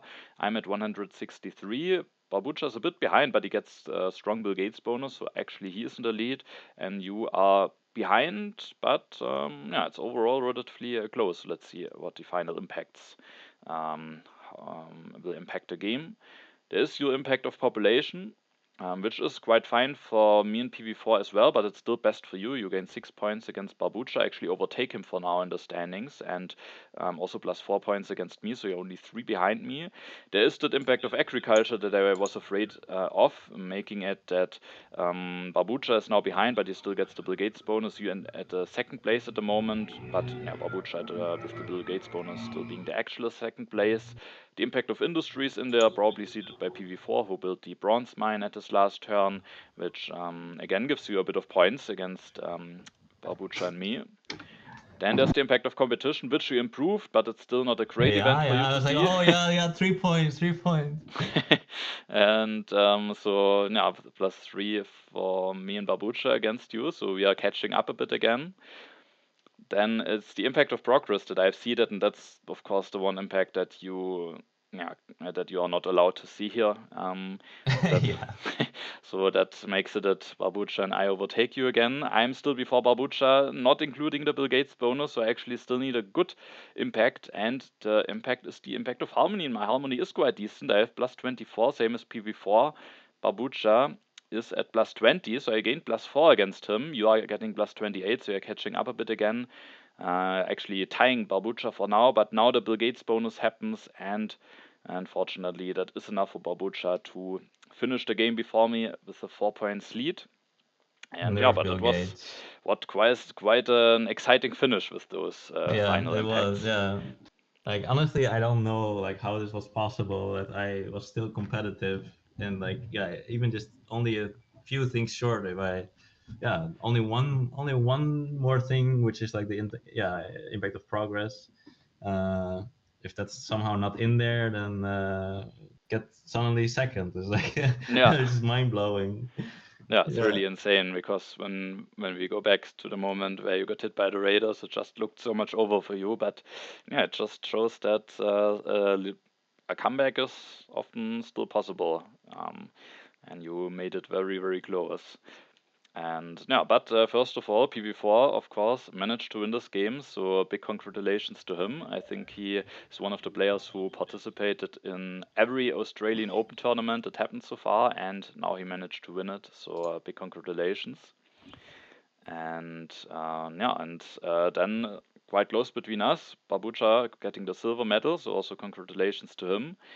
I am 4 points behind him, so when I saw this, of course, I immediately thought about what would have happened if I would see this impact of culture, and if I did not forget anything, then I think I would have just gotten +6 against him, +1 basically from seeding because I lose points from endowment, and +5 against him.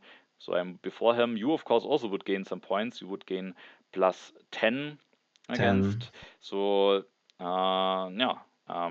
would have It's still been last, but only by two points. it's Yeah. would have gotten insanely close, and I actually would have finished second. So at the end, I made the wrong choice, and I think, yeah, maybe if I would have thought more about it and the impact of Yeah, if you look at progress, what the impacts were, they were actually very good impact for me, except for the one that you put in. no, So I think seeing this, if you would actually do some calculation, you would probably realize that it's maybe even close to impossible for me to not finish behind you, no.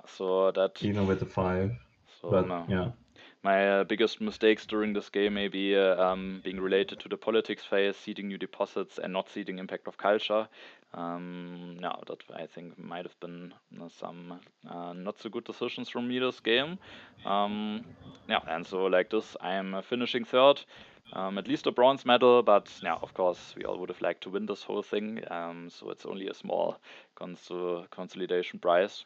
Um, yeah, but it was quite interesting at the end. it was an interesting game. I mean, it was also very unique, the position that, I mean, first of all, that you need to get first, and then doing so badly that you can actually threaten to resign. That I've never been able to use that generally because I've never been in such a bad position. I don't usually get fourth, let alone be in such a bad fourth position. So it was also, yeah, at least there was some unique aspect to it with that, which was enjoyable in the end. So I'm happy I didn't like prematurely resign. Yeah, definitely. I mean, yeah, we are not really that far away from somehow finishing second, which is somehow still is insane when we take a look back. But yeah, just shows that comebacks are possible. You have some advantages when you are the weakest. You get some packs. Players have to be afraid of resignation, and that you can maybe use it to your advantage. So that's maybe one of the takeaways from your game that you had. And yeah, I maybe should be a bit more careful about my politics phase. And that's just the thing with if you are relying on coal, it can be quite strong, but if it's a bit late, then things can also get problematic. So that is also maybe one takeaway. And well, thanks for doing the co-op again. Yeah, was again quite nice having you. We went down to 2.5 hours making some progress, but yeah. Still, we have to. Maybe next time we will make it a bit shorter again, but yeah, hopefully our thoughts and our talking were at least somewhat interesting for the viewers. Yeah, and we that make it a bit shorter than the last time, so there's some progress. Yep. All right, then I hope you all found it interesting. And as said, you can see Pitor's site with his military cards and so on. He also recorded this on his channel, so you can check that out as well. Generally, you have covered a lot of your World Championship games, which was quite interesting. So if you haven't checked them out yet, you can also do that. And yeah, then thanks again for being a part of this video. And then until next time. Bye bye. Goodbye.